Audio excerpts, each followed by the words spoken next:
നമസ്തേ. ജനം ഡിബേറ്റിലേക്ക് എല്ലാ പ്രിയപ്പെട്ട പ്രേക്ഷകർക്കും സ്വാഗതം. ഒരു രാജ്യം ഒരു തെരഞ്ഞെടുപ്പ് എന്നത് ബിജെപിയുടെ പ്രഖ്യാപിത നയങ്ങളിൽ ഒന്നായിരുന്നു.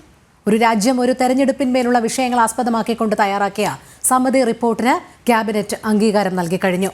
വിവിധ ഘട്ടങ്ങളിലായുള്ള തെരഞ്ഞെടുപ്പ് ഭാരിച്ച സാമ്പത്തിക ബാധ്യത ഉണ്ടാക്കുമെന്നതിനാലും പലപ്പോഴും വികസനക്ഷേമ പദ്ധതികളുടെ നടത്തിപ്പിനെ പോലും ഇത് കാര്യമായി ബാധിക്കുന്നു എന്നതിനാലും ഒരു രാജ്യം ഒരു തെരഞ്ഞെടുപ്പ് എന്നതിനെ കേന്ദ്ര സർക്കാർ നടപ്പിലാക്കാൻ ആഗ്രഹിക്കുമ്പോൾ അത് എല്ലാ പാർട്ടികളെയും വിശ്വാസത്തിലെടുത്ത് സമവായത്തിൽ കൊണ്ടുപോകുന്നതിനുള്ള നീക്കവും കേന്ദ്ര സർക്കാരിൻ്റെ ഭാഗത്തു നിന്നുണ്ടാകുമ്പോഴും അതിനെ പ്രതിപക്ഷ പാർട്ടികൾ എതിർക്കുമ്പോൾ അത് തികച്ചും രാഷ്ട്രീയ ലക്ഷ്യം ഒന്നു മാത്രമാണോ അവർക്ക് മുന്നിലുള്ളത് എന്ന ചോദ്യമാണ്.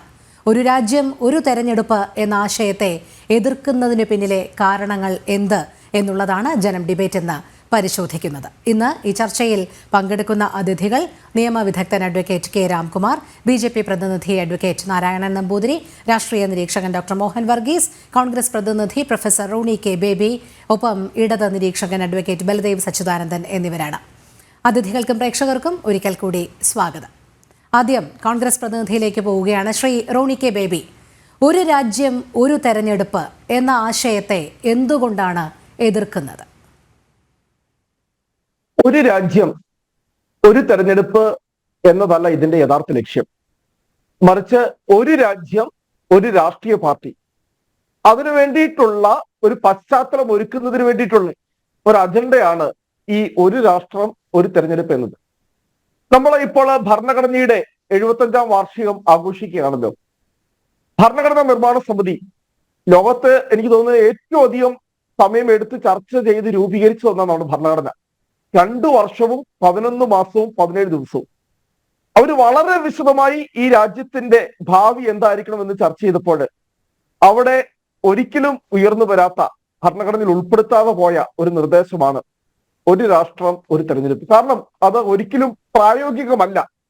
കാരണം ഇന്ത്യൻ ഭരണഘടനയുടെ 1-ാം article, India that is Bharat shall be A union of state, ആ 1-ാം ആർട്ടിക്കിളുമായി ബന്ധപ്പെട്ട കരട് ഭരണഘടനയിൽ ചർച്ച വന്നപ്പോൾ ഡോക്ടർ BR അംബേദ്കർ, ഭരണഘടനാ ശില്പി, പറഞ്ഞത് എ യൂണിയൻ ഓഫ് സ്റ്റേറ്റ്സ് എന്നതുകൊണ്ട് അർത്ഥമാക്കുന്നത് ഒരു ഏകശിലാത്മകമായ രാഷ്ട്രമല്ല ഇന്ത്യ, മറിച്ച് യൂണിയൻ എന്ന വാക്കുകൊണ്ട് വിവക്ഷിക്കുന്നത് ബഹുസ്വരതയിൽ നിന്നും ഉയർന്നു വരുന്ന ഒരു യൂണിറ്റി. അത് തന്നെയാണ് പണ്ഡിറ്റ് ജവഹർലാൽ നെഹ്റുവും രവീന്ദ്രനാഥ് ടാഗോറും ഒക്കെ മുന്നോട്ട് വെച്ചത്. നെഹ്റുവിന്റെ യൂണിറ്റി ഇൻ ഡൈവേഴ്സിറ്റി എന്ന കൺസെപ്റ്റ് തന്നെ, അല്ലെ അദ്ദേഹത്തിന് ദ ഡിസ്കവറി ഓഫ് ഇന്ത്യ എന്ന പുസ്തകത്തിലെ ആശയം തന്നെ, അതാണ് കഴിഞ്ഞ 75 വർഷം ഈ രാജ്യം ആ ബഹുസ്വരതയിൽ നിന്നുകൊണ്ടാണ് നമ്മൾ 2 കാര്യങ്ങൾ രൂപീകരിച്ചത്. ഒന്ന് പാർലമെന്ററി ഡെമോക്രസി. ഒന്നുകിൽ നമുക്ക് അന്ന് ഭരണഘടന എഴുതി വെക്കാമായിരുന്നു ഇന്ത്യ ഒരു പ്രസിഡൻഷ്യൽ രീതി മതി, ഒരു പാർലമെന്ററി രീതി വേണ്ട. 2, ഒന്നെങ്കിൽ ഇന്ത്യ ഒരു യൂണിറ്ററി സ്റ്റേറ്റ് ആയി നമുക്ക് എഴുതി വെക്കാമായിരുന്നു. പക്ഷെ നമ്മൾ എന്താ എഴുതി വെച്ചത്? ഒരു ക്വാസി ഫെഡറൽ സ്റ്റേറ്റ്. ഇപ്പോൾ ഈ ക്വാസി ഫെഡറൽ സ്റ്റേറ്റ് എന്ന ആശയത്തിലും ഈ പാർലമെന്ററി ഡെമോക്രസി എന്ന ആശയത്തിലും നിലനിൽക്കുന്നത് ഈ രാജ്യത്തിന്റെ ബഹുസ്വരതയാണ്, വൈവിധ്യമാണ്. പക്ഷെ ആ ബഹുസ്വരതയെയും വൈവിധ്യത്തെയും നമ്മളൊരു കാര്യം മനസ്സിലാക്കണം. ലോകത്തിലെ 8ാമത്തെ മഹാത്ഭുതമാണ് ഇന്ത്യ എന്ന രാജ്യം. നമ്മുടെ ഇന്ത്യ എന്ന് പറയുന്നത് ഒരു രാഷ്ട്രീയ ഭൂമികയല്ല, ഒരു ജോഗ്രഫിക്കൽ എൻറ്റിറ്റി അല്ല ഇന്ത്യ. ഇന്ത്യ എന്നത് ഒരാശയമാണ്. ലോകത്തിലെ ഇങ്ങനെ ഒരു ആശയത്തിന്റെ പേരിൽ നിലനിൽക്കുന്ന ഒരു രാഷ്ട്രം ഇന്ന് ഇല്ല എന്നതിന് പറയാം. ബഹുസ്വരത നിലനിന്നിരുന്ന സോവിയറ്റ് യൂണിയൻ തകർന്ന തരിപ്പണമായി, ചെക്കസ്ലോവാക്യ തകർന്ന തരിപ്പണമായി, യുഗോസ്ലോവാക്യ തകർന്ന തരിപ്പണമായി, ഇത്രയും വൈവിധ്യങ്ങൾ നിലനിർത്തിക്കൊണ്ട് നിൽക്കുന്ന ഏക രാജ്യം എന്ന് പറയുന്നത് ഇന്ത്യ. ഇവിടെ ഇങ്ങനെ ഒരു ഏകശിലാത്മകമായ രീതി ഒരിക്കലും പ്രായോഗികമല്ല. ഒരു രാഷ്ട്രം ഒരു മതമെന്നോ, ഒരു രാഷ്ട്രം ഒരു ഭാഷയെന്നോ, അല്ലെങ്കിൽ ഒരു രാഷ്ട്രം ഒരു നിയമമെന്നോ, ഒരു രാഷ്ട്രം ഒന്ന് തെരഞ്ഞെടുപ്പ് എന്നതോ ഒന്നും നമ്മുടെ രാജ്യത്ത് പ്രായോഗികമല്ല. കാരണം എന്താ വെച്ച് കഴിഞ്ഞാൽ അത് 1, 2 അത് നമുക്ക് ഫെഡറലിസത്തെ തകർക്കുന്നു, ബഹുസ്വരതയെ തകർക്കുന്നു, പാർലമെന്ററി ഡെമോക്രസിയെ തകർക്കുന്നു, റീജിയണൽ ഓട്ടോണമി തകർക്കുന്നു, പ്രാദേശിക വാദങ്ങളെ തകർക്കുന്നു. ഞാൻ അടുത്ത റൗണ്ടിൽ വിശദമായി ഞാൻ ഇതിലേക്ക് വന്നോളൂ. ശരി. ശ്രീ അഡ്വക്കേറ്റ് നാരായണൻ നമ്പൂതിരി, ഒരു ഫെഡറൽ സംവിധാനത്തെ, രാജ്യത്തിൻ്റെ ബഹുസ്വരതയെ എങ്ങനെയാണ് ഒറ്റ തെരഞ്ഞെടുപ്പ് കൊണ്ട് തകർക്കാൻ കഴിയുന്നത്? ജനാധിപത്യ വ്യവസ്ഥ എങ്ങനെയാണ് തകരുന്നത്? കാരണം റിപ്പബ്ലിക് ആയതിനു ശേഷമുള്ള 1952-ലെയും 57-ലെയും തെരഞ്ഞെടുപ്പുകൾ ഒരുമിച്ച് തന്നെയാണ് നടത്തിയത്. പിന്നീട് എപ്പോഴാണ് ഇത് ഫെഡറൽ സംവിധാനങ്ങൾക്ക് കളങ്കമാണ് എന്നുള്ള രീതിയിലേക്കുള്ള ഭാഷ്യം വന്നത്? എന്തുകൊണ്ടാണ് പ്രതിപക്ഷ പാർട്ടികൾ ഇതിനെ മുൻനിർത്തിക്കൊണ്ട് ഒരു രാജ്യം ഒരു തെരഞ്ഞെടുപ്പിനെ എതിർക്കുന്നത്? പ്രതിപക്ഷ പാർട്ടികൾ എതിർക്കുന്നത് എന്തുകൊണ്ട് എന്ന് ചോദിച്ചാൽ അതിനൊരു മറുപടി പറയാനില്ല. എതിർക്കുകയാണ് പ്രതിപക്ഷ ധർമ്മം എന്ന് വിശ്വസിക്കുന്ന പാർട്ടികൾ ഉള്ളിടത്തോളം കാലം, സംവിധാനങ്ങൾ ഉള്ളിടത്തോളം കാലം അവർ എതിർത്തുകൊണ്ടേയിരിക്കും. പക്ഷെ ആ എതിർപ്പിന്റെ വേണ്ടി പറയുന്ന കാര്യങ്ങളിൽ എന്തെങ്കിലും കഴമ്പുണ്ടോ എന്നുള്ളതാണല്ലോ നമ്മൾ നോക്കേണ്ടത്. സത്യത്തില് കോൺഗ്രസിന്റെ പ്രതിനിധി ഈ ഒരേ തെരഞ്ഞെടുപ്പ്, ഒരു രാജ്യം ഒരു തെരഞ്ഞെടുപ്പ് എന്നുള്ള നയം വന്നാൽ അത് രാജ്യത്തിന്റെ ബഹുസ്വരത നഷ്ടപ്പെടുമെന്ന് പറയുമ്പോൾ, അങ്ങനെ അത് ശരിയാണെങ്കിൽ ഈ രാജ്യത്തിന്റെ ബഹുസ്വരത നഷ്ടപ്പെടുത്താൻ വേണ്ടിയുള്ള നടപടികൾ സ്വീകരിച്ച പാർട്ടി കോൺഗ്രസ് പാർട്ടിയാണ്. കാരണം നിങ്ങൾ അവതാരക സൂചിപ്പിച്ചതുപോലെ തന്നെ 52-ൽ ഇന്ത്യയുടെ ആദ്യത്തെ തെരഞ്ഞെടുപ്പ് തൊട്ട് 57-ലെയും 64-ലെയും തെരഞ്ഞെടുപ്പ് എനിക്ക് തോന്നുന്നു 67-ലെ തെരഞ്ഞെടുപ്പ് വരെ ഉണ്ടോ എന്ന് എനിക്ക് സംശയമുണ്ട്. ഒരേ ഘട്ടത്തിലാണ് അസംബ്ലിയിലേക്കും ലോക്സഭയിലേക്കും തെരഞ്ഞെടുപ്പ് നടന്നത്. 59-ലാണ് കേരളത്തിലെ EMS നമ്പൂതിരിപ്പാടിന്റെ ഗവൺമെന്റിനെ ഡിസോൾവ് ചെയ്യുന്നത്. അതെ. അപ്പോ 52-ലെയും 57-ലെയും എല്ലാം അത് ശരിയാണ്. ഞാൻ ലോക്സഭാ തെരഞ്ഞെടുപ്പിന്റെ അനുബന്ധമായി 57-ലും 64-ലും എല്ലാം നടന്ന തെരഞ്ഞെടുപ്പുകൾ ഒരുമിച്ചായിരുന്നു എന്നാണ് എന്റെ ഒരു അറിവ്, ഒരു ഓർമ്മ. എന്താണെങ്കിലും 52-ലും 57-ലും ഒരുമിച്ചാണ് തെരഞ്ഞെടുപ്പ് നടക്കുന്നത്. ഞാൻ എന്റെ ചെറുപ്പകാലത്ത് ലോക്സഭയും നിയമസഭയും ഒരേപോലെ ഒരുമിച്ച് നടന്ന ചരിത്രമുണ്ട്. അപ്പൊ എന്റെ ഓർമ്മ വെച്ചാണ് ഞാൻ സൂചിപ്പിക്കുന്നത്. എന്താണെങ്കിലും ആ തെരഞ്ഞെടുപ്പിലൊന്നും ഈ രാജ്യത്തിന്റെ ബഹുസ്വരതയ്ക്ക് ഒരു കുഴപ്പവും ഉണ്ടായില്ല. ഇനി ഈ ലോക്സഭയിലേക്കും നിയമസഭയിലേക്കും ഒരുമിച്ച് തെരഞ്ഞെടുപ്പ് നടന്നാൽ ഉണ്ടാകുന്ന ഗുണങ്ങളെ കുറിച്ച് അവരോട്ട് ചിന്തിക്കില്ല. ഈ ഓരോ തെരഞ്ഞെടുപ്പും ഇന്ത്യയുടെ ഈ അങ്ങ് പറഞ്ഞ ഈ ബഹുസ്വരതയും ഈ സംസ്ഥാനത്തിന്റെ അധികാരവും അവകാശങ്ങളും എല്ലാം നിലനിൽക്കെ ഇന്ത്യയുടെ പ്രത്യേകത എന്ന് പറയുന്ന എല്ലാ വർഷവും ഒരു തെരഞ്ഞെടുപ്പാണ്.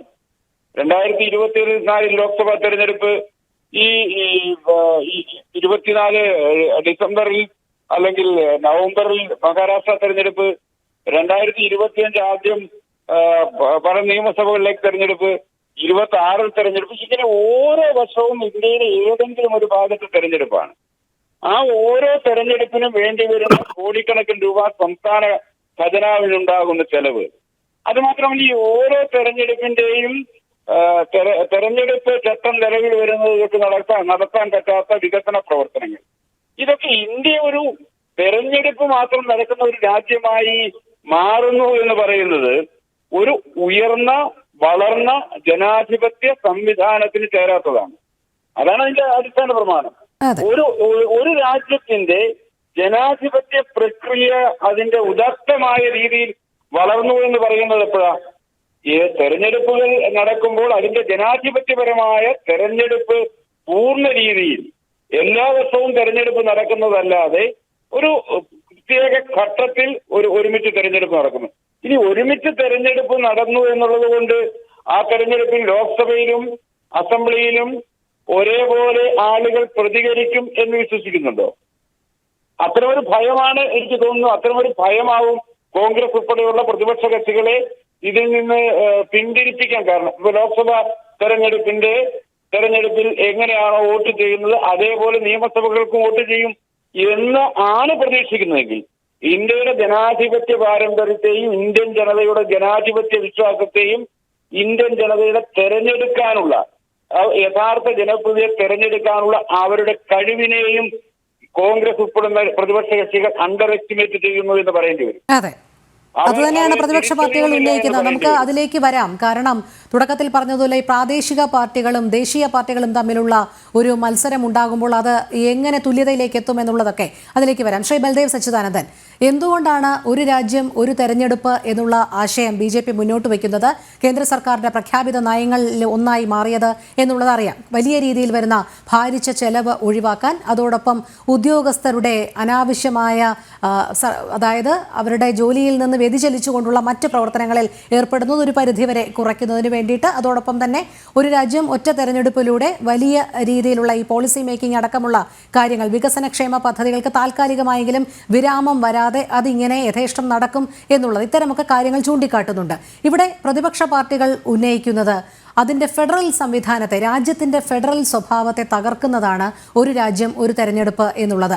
പ്രാദേശിക വിഷയങ്ങൾ ചർച്ച ചെയ്യാതെ പോകും എന്നുള്ളത് മറ്റൊരു വിഷയമായും കണക്കാക്കുന്നു. ഇതുതന്നെയാണോ ഇതിൻ്റെ അടിസ്ഥാനമായ കാരണം?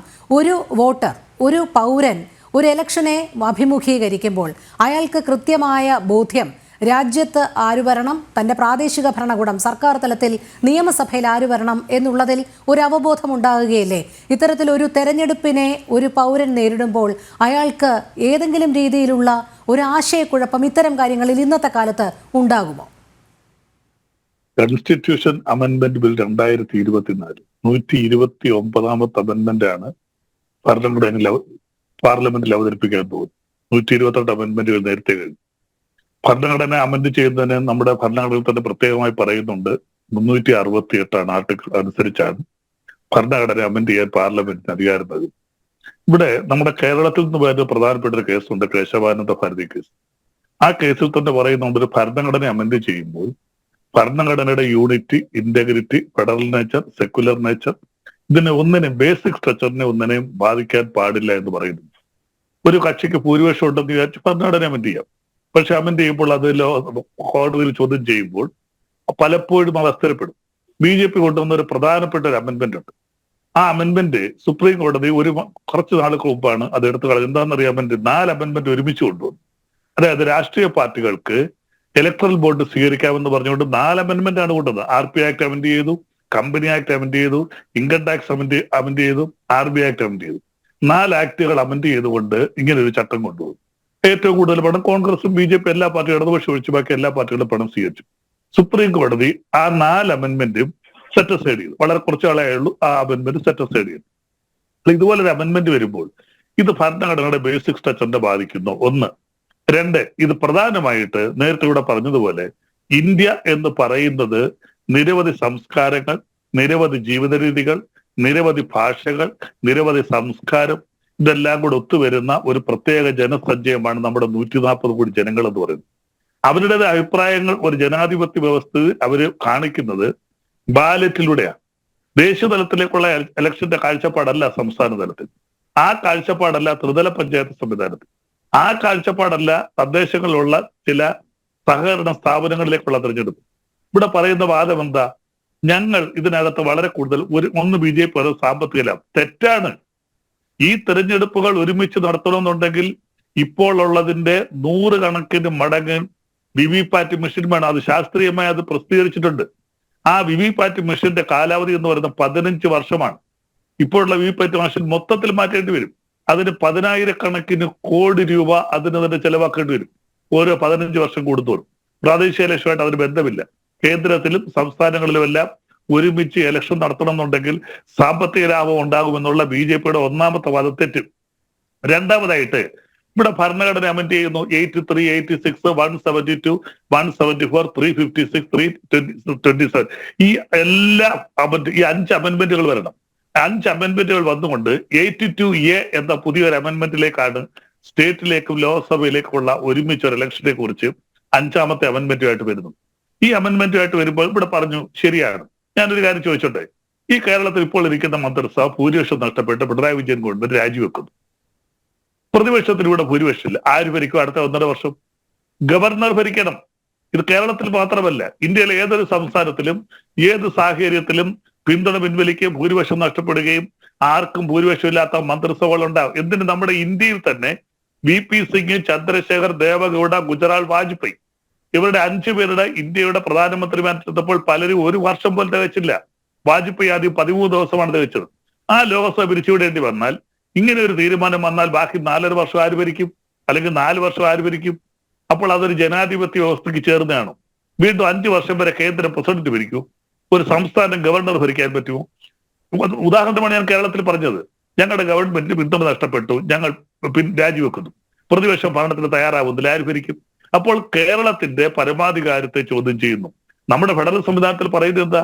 കേന്ദ്രത്തിന് കേന്ദ്രത്തിൻ്റെതായ അധികാരം, സംസ്ഥാനത്തിന് സംസ്ഥാനത്തിൻ്റെതായ അധികാരം, തദ്ദേശ സ്വയംഭരണ സ്ഥാപനങ്ങൾക്ക് അതിൻ്റെതായിട്ടുള്ള അധികാരം. ഒരു കാര്യം ഞാൻ ചോദിച്ചോട്ടെ, ഒരു ഭരണഘടനാ ഭേദഗതിയിലൂടെ 106 ഭരണഘടനാ ഭേദഗതിയിലൂടെ ഈ BJP ഗവൺമെന്റ് 2023 ഒരു നിയമം കൊണ്ടത് എന്താ? സ്ത്രീകൾക്ക് 3-1 അവകാശം ലോക്സഭയിലും നിയമസഭയിലും. അത് പ്രസിഡന്റ് ഒപ്പിട്ട് ലായായി. പക്ഷെ ഫോഴ്സിൽ വന്നിട്ടുള്ള കാര്യം എന്താ? ഒരു നിയമം ഫോഴ്സിൽ വരണമെന്നുണ്ടെങ്കിൽ അതിന്റെ ഒഫീഷ്യൽ ഗസറ്റിലെ ഒരു നോട്ടിഫിക്കേഷൻ വരണം. എന്തേ നാളിതുവരെ അത് ചെയ്യാഞ്ഞത്? നാളിതുവരെ അത് ചെയ്തിട്ടില്ല. കാരണം നടപ്പിലാക്കാനുള്ള ബുദ്ധിമുട്ട്. തീർച്ചയായും അപ്പൊ ഇച്ഛാശക്തി ഇല്ലാതെ ഗവൺമെന്റ് കൊണ്ടുവന്ന ഒന്നാണ് 106 ഭരണഘടനാ ഭേദഗതി. അതുപോലെ സെൻസസ് വരുമ്പോൾ എല്ലാ സംസ്ഥാനങ്ങളും അങ്ങേയറ്റം വിഷമത്തിലാണ്. വിശേഷിച്ച് തെക്കേന്ത്യൻ സംസ്ഥാനങ്ങൾ നമ്മളെയാണ് ഏറ്റവും കൂടുതൽ ബാധിക്കുന്നത്. കാരണം ആ സെൻസസ് വരുമ്പോൾ ഇന്ത്യയിലെ ലോക്സഭാ എംപിമാരുടെ എണ്ണം 800 ചില്ലാനുമായിട്ട് മാറും. കേരളത്തിൽ 12 MP ആയിട്ട് മാറും. തെക്കേന്ത്യൻ സംസ്ഥാനങ്ങൾ 129 ഉള്ളത് 119 മാറും. നമ്മുടെ ആനുകൂല്യങ്ങളെല്ലാം കുറയും. സെൻസസിന്റെ അടിസ്ഥാനത്തിൽ നമ്മുടെ സാമ്പത്തിക വരുമാനം കുറയും. അപ്പോൾ ഇങ്ങനെ ഒരുപാട് പ്രശ്നങ്ങൾ നമ്മുടെ സാമ്പത്തികമായിട്ടും ജനസംഖ്യാപരമായിട്ടും ഏറ്റവും കൂടുതലായിട്ട് ജനസംഖ്യാ നിയന്ത്രണം നടപ്പിലാക്കിയ തെക്കേന്ത്യൻ സംസ്ഥാനങ്ങളാണ്. ഇന്ത്യയുടെ GDPയുടെ 30.5% കോൺട്രിബ്യൂട്ട് ചെയ്യുന്നത് തെക്കേന്ത്യൻ സംസ്ഥാനമാണ്. പക്ഷെ പദ്ധതി വിഹിതം നമുക്ക് ലഭിക്കുന്നത് വെറും 15%. അപ്പൊ ഞാനിതോടെ പറഞ്ഞിട്ടുണ്ട്. അപ്പോൾ ഇത് നടപ്പിലാക്കുന്നതിലുള്ള ദോഷം, ഇന്ത്യയെ പോലെ ബഹുസ്വരം നിലനിൽക്കുന്ന ഫെഡറൽ സംവിധാനം നിലനിൽക്കുന്ന നിരവധി സംസ്ഥാനങ്ങൾക്ക് സ്വയംഭരണാധികാരം, 28 സംസ്ഥാനങ്ങൾക്കും എന്തിന് കേന്ദ്രഭരണ പ്രദേശങ്ങൾക്ക് പോലും ഒരു പരിധിവരെ സ്വയംഭരണാധികാരമുണ്ട്. ആ അധികാരങ്ങളെല്ലാം ചോദ്യം ചെയ്തുകൊണ്ട് കേന്ദ്രത്തിലേക്ക് നേരത്തെ പറഞ്ഞതുപോലെ ഒരു ഭാഷ, ഒരു രാജ്യം, ഒരു പാർട്ടി, ഒരു പ്രധാനമന്ത്രി എന്ന BJPയുടെ ലക്ഷ്യത്തിലേക്ക് നീങ്ങാനുള്ള ഗൂഢമായ ഒരു തന്ത്രം മാത്രമാണിത്. അല്ലെങ്കിൽ ഇത് ഇന്ത്യയിലെ ജനങ്ങളെ സംരക്ഷിക്കാനോ സാമ്പത്തിക ലാഭം ഉണ്ടാക്കാനും വികസിക്കാൻ ഈ 75 വർഷമായിട്ട് ഇവിടുത്തെ വികസന പ്രവർത്തനങ്ങൾ നടന്നില്ലേ? ഇന്ത്യ 1947 ഇന്ത്യയാണ് ഇന്നത്തെ ഇന്ത്യ. അന്ന് ഇലക്ഷൻ ഉണ്ടായിരുന്നല്ലോ. 1967 വരെ ഇവിടെ ഒരുമിച്ച് ഇലക്ഷൻ നടന്നിട്ടില്ല. 1959-ലും 60-ലും 65-ലും ഒക്കെ കേരളത്തിലും ഒഡീഷയിലും ഒക്കെ തെരഞ്ഞെടുപ്പ് നടന്നിട്ടുണ്ട്. അപ്പോൾ അതുകൊണ്ട് വികസന പ്രവർത്തനങ്ങൾ ഇതുമായിട്ട് അവിടെ മുതലാണല്ലോ ഈ അനിശ്ചിതാവസ്ഥ വന്നു തുടങ്ങിയത്. അപ്പോൾ ഇവിടെ പറയുന്നത് എന്താ? എന്തോ വികസന പ്രവർത്തനം ഇതുമായിട്ട് ഇന്ത്യയുടെ വികസന പ്രവർത്തനം ലോകത്തിൽ വളരെ വലുതാണ്. അതിന് ശ്രീ നാരായണൻ നമ്പൂതിരിയിലേക്ക് പോവുകയാണ്. ശ്രീ നാരായണൻ നമ്പൂതിരി, ഇപ്പോൾ പ്രതിപക്ഷം എതിർക്കുന്നത് BJP ഉന്നയിക്കുന്ന സാമ്പത്തിക ലാഭം നോക്കേണ്ടതില്ല, അതൊരു സാമ്പത്തിക ലാഭമല്ല എന്നുള്ളതാണ്. പിന്നീടാണ് നമ്മൾ ഈ പറയുന്നത് പോലെ അതൊരു വലിയ ചർച്ചാ വിഷയം തന്നെയാണ്.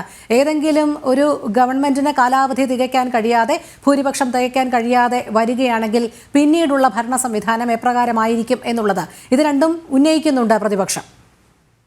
ഒന്ന് സിക്കിമിന്റെ പ്രതിനിധി പറഞ്ഞ ഒരു കാര്യത്തെക്കുറിച്ച് അദ്ദേഹം പറഞ്ഞു, ഈ BJP ഒരു രാജ്യം, ഒരു ഭാഷ, ഒരു വസ്ത്രം, ഒരു ഭക്ഷണം, ഒരു പ്രധാനമന്ത്രി എന്നൊക്കെയാണ് പറയുന്നതെന്ന് പറഞ്ഞു. ഒരു രാജ്യത്ത് ഒരു പ്രധാനമന്ത്രി മതി, 2 പ്രധാനമന്ത്രിമാർ ആയിരുന്നു ഈ BJP അധികാരത്തിൽ വരുന്നവരെ ഉണ്ടായിരുന്നത്. കാശ്മീരിന് ഒരു പ്രധാനമന്ത്രി ഉണ്ടായിരുന്നു പണ്ട്, ഇന്ത്യക്ക് ഒരു പ്രധാനമന്ത്രി ഉള്ള പോലെ. BJP അത് പറ്റില്ല. ഒരു രാജ്യത്ത് ഒരു പ്രധാനമന്ത്രി മതി, ഒരു രാജ്യത്ത് ഒരു നിയമം മതി, രാജ്യത്ത് ഒരു ഭരണഘടന മതി, രാജ്യത്തിന് ഒരു പതാക മതി എന്നൊക്കെയുള്ളത് ശരിയാണ്. അത് പാർട്ടിയുടെ ഒഫീഷ്യൽ നിലപാട് തന്നെയാണ്. ഇനി ഭാഷയെ സംബന്ധിച്ച് പറയുമ്പോൾ ഒരു ഭാഷ എന്ന് എവിടെയെങ്കിലും BJP പറഞ്ഞിട്ടുണ്ട്. BJPയുടെ ഭരണകാലത്താണ് നരേന്ദ്രമോദി അധികാരത്തിൽ വന്നതിന് ശേഷമാണ് മാതൃഭാഷയ്ക്ക് ഓരോ സംസ്ഥാനത്തിന്റെയും ഓരോ പ്രദേശത്തെയും മാതൃഭാഷയ്ക്ക് ഇത്രയേറെ പ്രാധാന്യമുണ്ടായത്. കോൺഗ്രസ് ഒറ്റയ്ക്ക് ഭരിച്ചിട്ടുണ്ട്, കമ്മ്യൂണിസ്റ്റ് പാർട്ടി പിന്തുണച്ച് ഭരിച്ചിട്ടുണ്ട്. അന്നൊന്നും അവരൊന്നും ഭരിച്ചപ്പോ ഈ മെഡിക്കൽ ഫീൽഡിലോ അല്ലെങ്കിൽ എഞ്ചിനീയറിംഗ് ഫീൽഡിലോ മാതൃഭാഷയിൽ ടെക്സ്റ്റുകൾ തയ്യാറാക്കി മാതൃഭാഷയിൽ പഠിപ്പിച്ചാൽ മതി എന്നൊരു തീരുമാനമെടുത്തോ? ഒരു രാജ്യം ഒരു ഭാഷ ആണ് BJP അടിച്ചേൽപ്പിക്കാൻ ശ്രമിക്കുന്നു എന്ന് പറയുന്നവർ ഇന്ന് ഹിന്ദിയിലും മെഡിക്കൽ ടെക്സ്റ്റുകളുണ്ട്, തമിഴിൽ മെഡിക്കൽ ടെക്സ്റ്റുകളുണ്ട്. മാതൃഭാഷ പഠിക്കുന്നത് ദേശീയ വിദ്യാഭ്യാസ നയത്തിന്റെ ഭാഗമാക്കിയ ഭരണ സംവിധാനമാണ് BJPയുടേത്. അങ്ങനെ ഇന്ത്യയിലെ ക്ലാസിക്കൽ ലാംഗ്വേജുകളടക്കം പ്രാദേശിക ഭാഷകൾക്ക് പ്രാധാന്യവും പ്രാമുഖ്യവും നൽകിയ ഭരണ നടപടികൾ, നിലപാടുകൾ സ്വീകരിച്ച ഒരു ഭരണ സംവിധാനത്തിനെതിരെ ഇതൊരു ഭാഷ അടിച്ചേൽപ്പിക്കാൻ വേണ്ടിയാണെന്ന് ശരിയാണ്. ഞങ്ങൾ പറഞ്ഞു ഒരു രാജ്യത്ത് ഒരു റേഷൻ കാർഡ് മതി, ആ റേഷൻ കാർഡുമായി ഇന്ത്യയിൽ എവിടെ ചെന്നാലും റേഷൻ കിട്ടണമെന്ന് പറഞ്ഞു എന്നുള്ളത് ശരിയാണ്. അത് ഞങ്ങൾ നടപ്പിലാക്കി. ഒരു രാജ്യത്തെ ജനങ്ങൾക്കെല്ലാം കുടിവെള്ളം എത്തിക്കണമെന്ന് പറഞ്ഞു, കുടിവെള്ളം എത്തിക്കാനുള്ള നടപടികൾ സ്വീകരിക്കുകയും അതിന് ഫണ്ട് അലോട്ട് ചെയ്യുകയും വീടുകളിൽ കുടിവെള്ളം എത്തിക്കുകയും ചെയ്തത് ഞങ്ങളാണ്. ഒരു രാജ്യത്ത് ഒരു പവർ ഗ്രിഡ് മതി, ഏറ്റവും പ്രധാനമാണ്. ഒരു രാജ്യത്ത് ഒരു പവർ ഗ്രിഡ് മതി എന്ന് പറഞ്ഞുകൊണ്ട് രാജ്യത്തെ മുഴുവൻ വൈദ്യുതി വിതരണവും ത്തിലും തടസ്സമില്ലാതെ വൈദ്യുതി ലഭിക്കുന്ന അന്തരീക്ഷം ഉണ്ടാക്കിയതും നടപടികൾ സ്വീകരിച്ചതും BJP ഭരണകൂടമാണ്. അതുകൊണ്ട് അത്തരം കാര്യങ്ങളിൽ രാജ്യത്തെ എല്ലാം ഒന്നായി കാണണം. ഒന്നായി കാണുന്നതോടൊപ്പം രാജ്യത്തിന്റെ ബഹുസ്വരത നിലനിർത്തുകയും വേണം. രാജ്യത്തിന്റെ ബഹുസ്വരത നിലനിർത്താൻ വേണ്ടിയാണ് മാതൃഭാഷകൾക്ക് പരമാവധി പ്രാധാന്യം നൽകിക്കൊണ്ടുള്ള വിദ്യാഭ്യാസ സമ്പ്രദായം ഓരോ നാടിന്റെയും സാംസ്കാരിക തനിമ നിലനിർത്താൻ വേണ്ടിയുള്ള നടപടികൾ ഇതെല്ലാം നടപ്പിലാക്കിയത് ഒരു രാജ്യത്തിന്റെ ഈ രാജ്യത്തിന്റെ ബഹുസ്വരത നിലനിർത്തുക എന്നുള്ളതാണ്. ഈ രാജ്യത്തെ ഇപ്പൊ സൂചിപ്പിച്ചു 30% GDP ഇത്. സാർ ഈ നമ്മുടെ ഫിനാൻസ് കമ്മീഷനും നമ്മുടെ ഈ സാമ്പത്തിക വിതരണത്തിന്റെ നടപടികളും എല്ലാം സ്വീകരിച്ചത് ഉണ്ടാക്കിയത് ആരുടെ കാലത്താണ്? കോൺഗ്രസും കമ്മ്യൂണിസ്റ്റ് പാർട്ടിയൊക്കെ ഭരിക്കുമ്പോഴല്ലേ? കമ്മ്യൂണിസ്റ്റ് സഹയാത്രികന്മാരായിരുന്നല്ലോ പലവട്ടവും നമ്മുടെ വിദ്യാഭ്യാസ മേഖലയിലും സാമ്പത്തിക മേഖലയിലെയും വിദഗ്ധന്മാരായിട്ടുണ്ടായിരുന്നവർ. ഫിനാൻസ് കമ്മീഷൻ ഇരുന്നവർ കമ്മ്യൂണിസ്റ്റ് സഹയാത്രികന്മാരായിട്ടുണ്ടല്ലോ.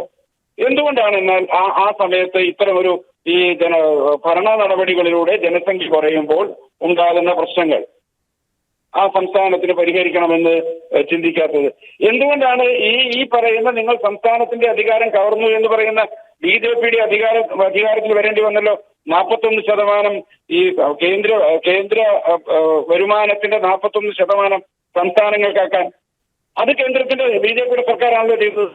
അപ്പൊ നിങ്ങൾ ഒരു ഭാഗത്ത് BJP കേന്ദ്ര ഭരണകൂടം സംസ്ഥാനങ്ങളെ അത് ഏത് പാർട്ടിയെന്ന് നോക്കാതെ സംസ്ഥാനങ്ങളെ പരിഗണിക്കുകയും അംഗീകരിക്കുകയും ചെയ്യുമ്പോൾ അതിനാവശ്യമായ നടപടി സ്വീകരിക്കുമ്പോൾ നിങ്ങൾ അതിനെയും എതിർക്കുകയാണ്, അതിനെതിരെയും പ്രചരണം നടത്തുകയാണ്. ഇത് ഒരു തെരഞ്ഞെടുപ്പ് ബഹുസ്വരതയാണെന്ന് പറഞ്ഞു. 2019 തെരഞ്ഞെടുപ്പിൽ ഒറീസയിൽ BJPക്ക് 11 സീറ്റ് കിട്ടി ലോക്സഭയിലേക്ക്. പക്ഷെ അസംബ്ലിയിൽ ഞങ്ങൾക്ക് 7 സീറ്റിൽ ഒതുങ്ങി. ഒരേ സമയത്താണ് ഒറീസയിൽ ലോക്സഭയിലും അസംബ്ലിയിലേക്കും തെരഞ്ഞെടുപ്പ് നടന്നത്. ലോക്സഭയിൽ ഞങ്ങൾക്ക് ഏതാണ്ട് ബിജു ജനതാദളിന്റെ BJDയുടെ ഒപ്പം സീറ്റ് ഞങ്ങൾക്ക് കിട്ടി. അസംബ്ലിയിൽ ഞങ്ങൾ 10ൽ താഴെ 2 അക്കം കടന്നില്ല.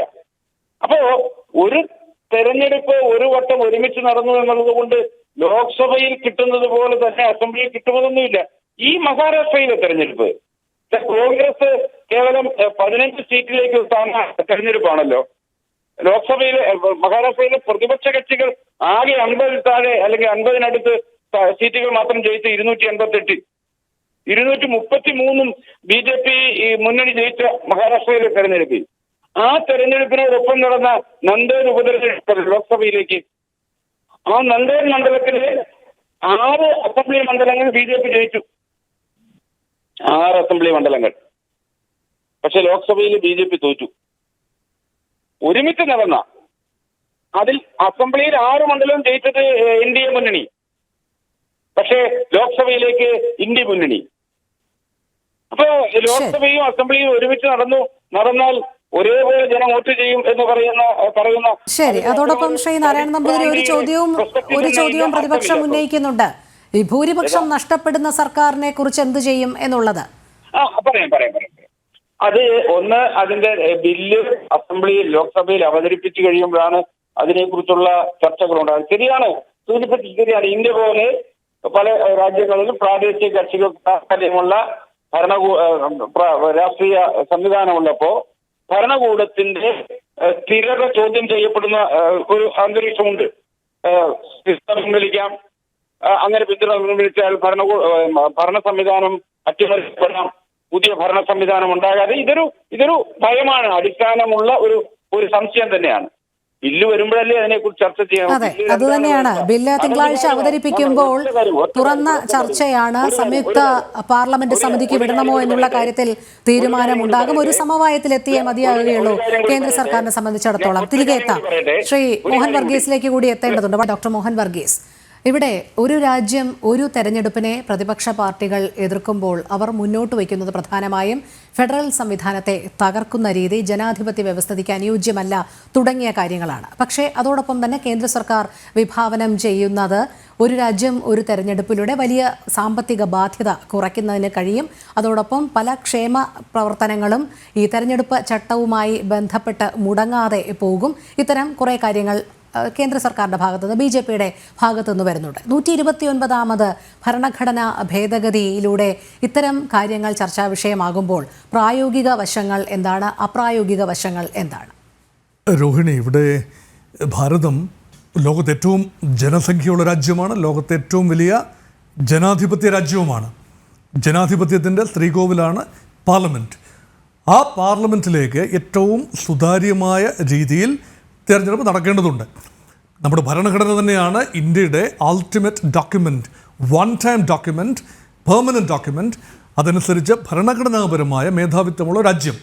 അതനുസരിച്ച് ഇവിടെ ഉയരുന്ന ചോദ്യം ഭരണഘടനയുടെ അന്തസ്സത്തേക്ക് നിരക്കുന്നതാണോ ഒറ്റ തെരഞ്ഞെടുപ്പ്? ഇതാണല്ലോ ചോദ്യം. ഇവിടെ ഭരണഘടനാ പിതാക്കന്മാർ ഇങ്ങനെയൊരു അന്തരീക്ഷം ഒരു രീതിയിൽ മുൻകൂട്ടി കണ്ടു കാണാൻ സാധ്യതയില്ല.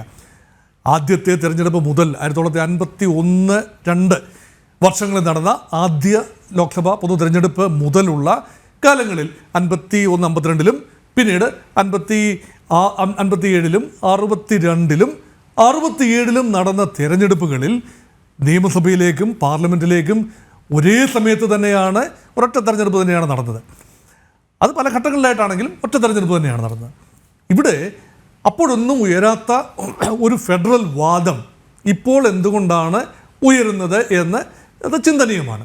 യഥാർത്ഥത്തിൽ ഇന്ത്യയുടെ ഒരു ഫെഡറൽ വ്യവസ്ഥിതി കാണിക്കുന്ന 1ാമത്തെ ആർട്ടിക്കിളിൽ തന്നെ ഇന്ത്യയുടെ ഭരണഘടനയിൽ വ്യക്തമായി പറയുന്നു, India otherwise Bharat shall be A union of the States. അതിനർത്ഥം ഇന്ത്യ ഒരു ഫെഡറേഷനാണ്, കേന്ദ്രീകൃത സ്വഭാവമുള്ള ഒരു ഫെഡറേഷനാണ്. അത് ഒരു ക്വാസി ഫെഡറൽ സംവിധാനമാണ് എന്ന് വേണമെങ്കിൽ പറയാം. അവിടെ ഇതെങ്ങനെയാണ് സംസ്ഥാനത്തും കേന്ദ്രത്തിനും ഒരേ സമയത്ത് നടക്കുന്ന തിരഞ്ഞെടുപ്പുകൾ ഫെഡറൽ ക്രമം അട്ടിമറിക്കുന്നത് എന്നതാണ് ചോദ്യം. ഫെഡറൽ ക്രമം അട്ടിമറിക്കാം എങ്ങനെയാണ്? ഇപ്പോൾ പല ഘട്ടങ്ങളിലാണ് തിരഞ്ഞെടുപ്പ് നടക്കുന്നത്. ഇപ്പോഴത്തെ നിയമം അനുസരിച്ച്, ഇപ്പോഴത്തെ വ്യവസ്ഥ അനുസരിച്ച് ഒരു ഭേദഗതിയിലൂടെ അല്ലാതെ ഒരൊറ്റ തിരഞ്ഞെടുപ്പിലേക്ക് നീങ്ങാനാവില്ല. അതുകൊണ്ടാണ് 5 ആർട്ടിക്കിളുകളിൽ ഭരണഘടനയുടെ 5 വകുപ്പുകളിൽ കാര്യമായ അഴിച്ചുപണി, അമെൻഡ്മെൻറ്റ്, ഭേദഗതി നടക്കേണ്ടതുണ്ട്. ഈ 5 വകുപ്പുകളിലായി 15 ഭേദഗതികളാണ് വേണ്ടത്. അത്രയും ഭേദഗതി നടത്താൻ നിയമപരമായി അനുവാദമുണ്ട്. ഭരണഘടനാപരമായി തന്നെ അനുവാദമുള്ളതാണ് ഭേദഗതി. ആ ഭേദഗതി നടന്നു കഴിഞ്ഞാൽ ഒരേ സമയത്ത് തന്നെ തിരഞ്ഞെടുപ്പ് നടത്താൻ സാധിക്കും. പക്ഷേ ഇവിടെ ഉയരുന്ന മറ്റൊരു ചോദ്യമെന്ന് പറയുന്നത് ഇപ്പോൾ ഉള്ള കാര്യങ്ങൾ എങ്ങനെയാണ് സ്ട്രീംലൈൻ ചെയ്യുന്നത്? ഇത് ചെയ്യാൻ സാധിക്കുന്നത് ഇപ്പോൾ വരുന്ന നിർദ്ദേശമെന്ന് പറയുന്നത് അനൗപചാരികമായി ഇപ്പോൾ കടന്നു വരുന്ന നിർദ്ദേശമെന്ന് പറയുന്നത് 2029 ലോക്സഭാ തിരഞ്ഞെടുപ്പ് ഒരുപക്ഷെ നടക്കും. ഈ ഷെഡ്യൂൾ അനുസരിച്ച് തന്നെ നടക്കും. Assuming that the Lok Sabha continuous until 2029. അതിനുശേഷം ഒരുപക്ഷെ ലോക്സഭാ തിരഞ്ഞെടുപ്പിലേക്ക് പോകുമ്പോൾ രാഷ്ട്രീയ കക്ഷികൾ ഉന്നയിക്കാൻ സാധ്യതയുള്ള പ്രധാനപ്പെട്ട വിഷയം വൺ നേഷൻ വൺ ഇലക്ഷൻ എന്ന് തന്നെ ആയിരിക്കാം. അതുകൊണ്ട് അതിനുശേഷം ഈ നിയമം നടപ്പിൽ വരികയും ഭരണഘടനാ ഭേദഗതികൾ വരിക എന്നത് എളുപ്പമുള്ള കാര്യമല്ല. നമുക്കറിയാമല്ലോ, ഭരണഘടനാ ഭേദഗതിക്ക് പ്രത്യേക ഭൂരിപക്ഷം ആവശ്യമുണ്ട്. ലോക്സഭയുടെയും രാജ്യസഭയുടെയും വന്ന് ഹാജരായി വോട്ട് ചെയ്യുന്ന അംഗങ്ങളുടെ 2/3 ഭൂരിപക്ഷം ആവശ്യമാണ്. ഇന്നത്തെ നിലയിൽ അത് ഭരണപക്ഷം മാത്രം വിചാരിച്ചാൽ നടക്കില്ല എന്നത് പകൽ പോലെ വെളിച്ചമാണ്, പകൽ പോലെ സത്യമാണ്. അതുകൊണ്ടൊരു കൺസെൻസസ് ആവശ്യമുണ്ട്. ആ കൺസെൻസസ് ഉണ്ടാകണമെങ്കിൽ മറ്റന്നാൾ തിങ്കളാഴ്ച അവതരിപ്പിക്കുന്ന പ്രമേയം അത് ജോയിൻറ്റ് പാർലമെൻ്ററി കമ്മിറ്റിക്ക് വിടുക. അവർ കൂലങ്കഷമായി ചർച്ച ചെയ്യും. ജോയിൻറ്റ് പാർലമെൻ്ററി കമ്മിറ്റിയിൽ BJP അംഗങ്ങൾ മാത്രമല്ല, കോൺഗ്രസ് അംഗങ്ങളും മറ്റ് അംഗങ്ങളും എല്ലാം ഉണ്ട്. ഇവരെല്ലാം കൂടി സംസാരിച്ച് ഒരുപാട് നിർദ്ദേശങ്ങളും ഭേദഗതികളും ഉണ്ടാകും. ഇതെല്ലാം എലിസിറ്റിംഗ് പബ്ലിക് ഒപ്പീനിയൻ, രാജ്യവ്യാപകമായി ഒരു പബ്ലിക് ഒപ്പീനിയൻ ഡ്രൈവിലേക്ക് പോകേണ്ടതുണ്ട്, പോയേ തീരൂ. അങ്ങനെ വരുന്ന നിർദ്ദേശങ്ങളെല്ലാം കൂടി വീണ്ടും പാർലമെൻറ്റ് പരിഗണിക്കുന്ന ഒരു ഘട്ടമാണ്.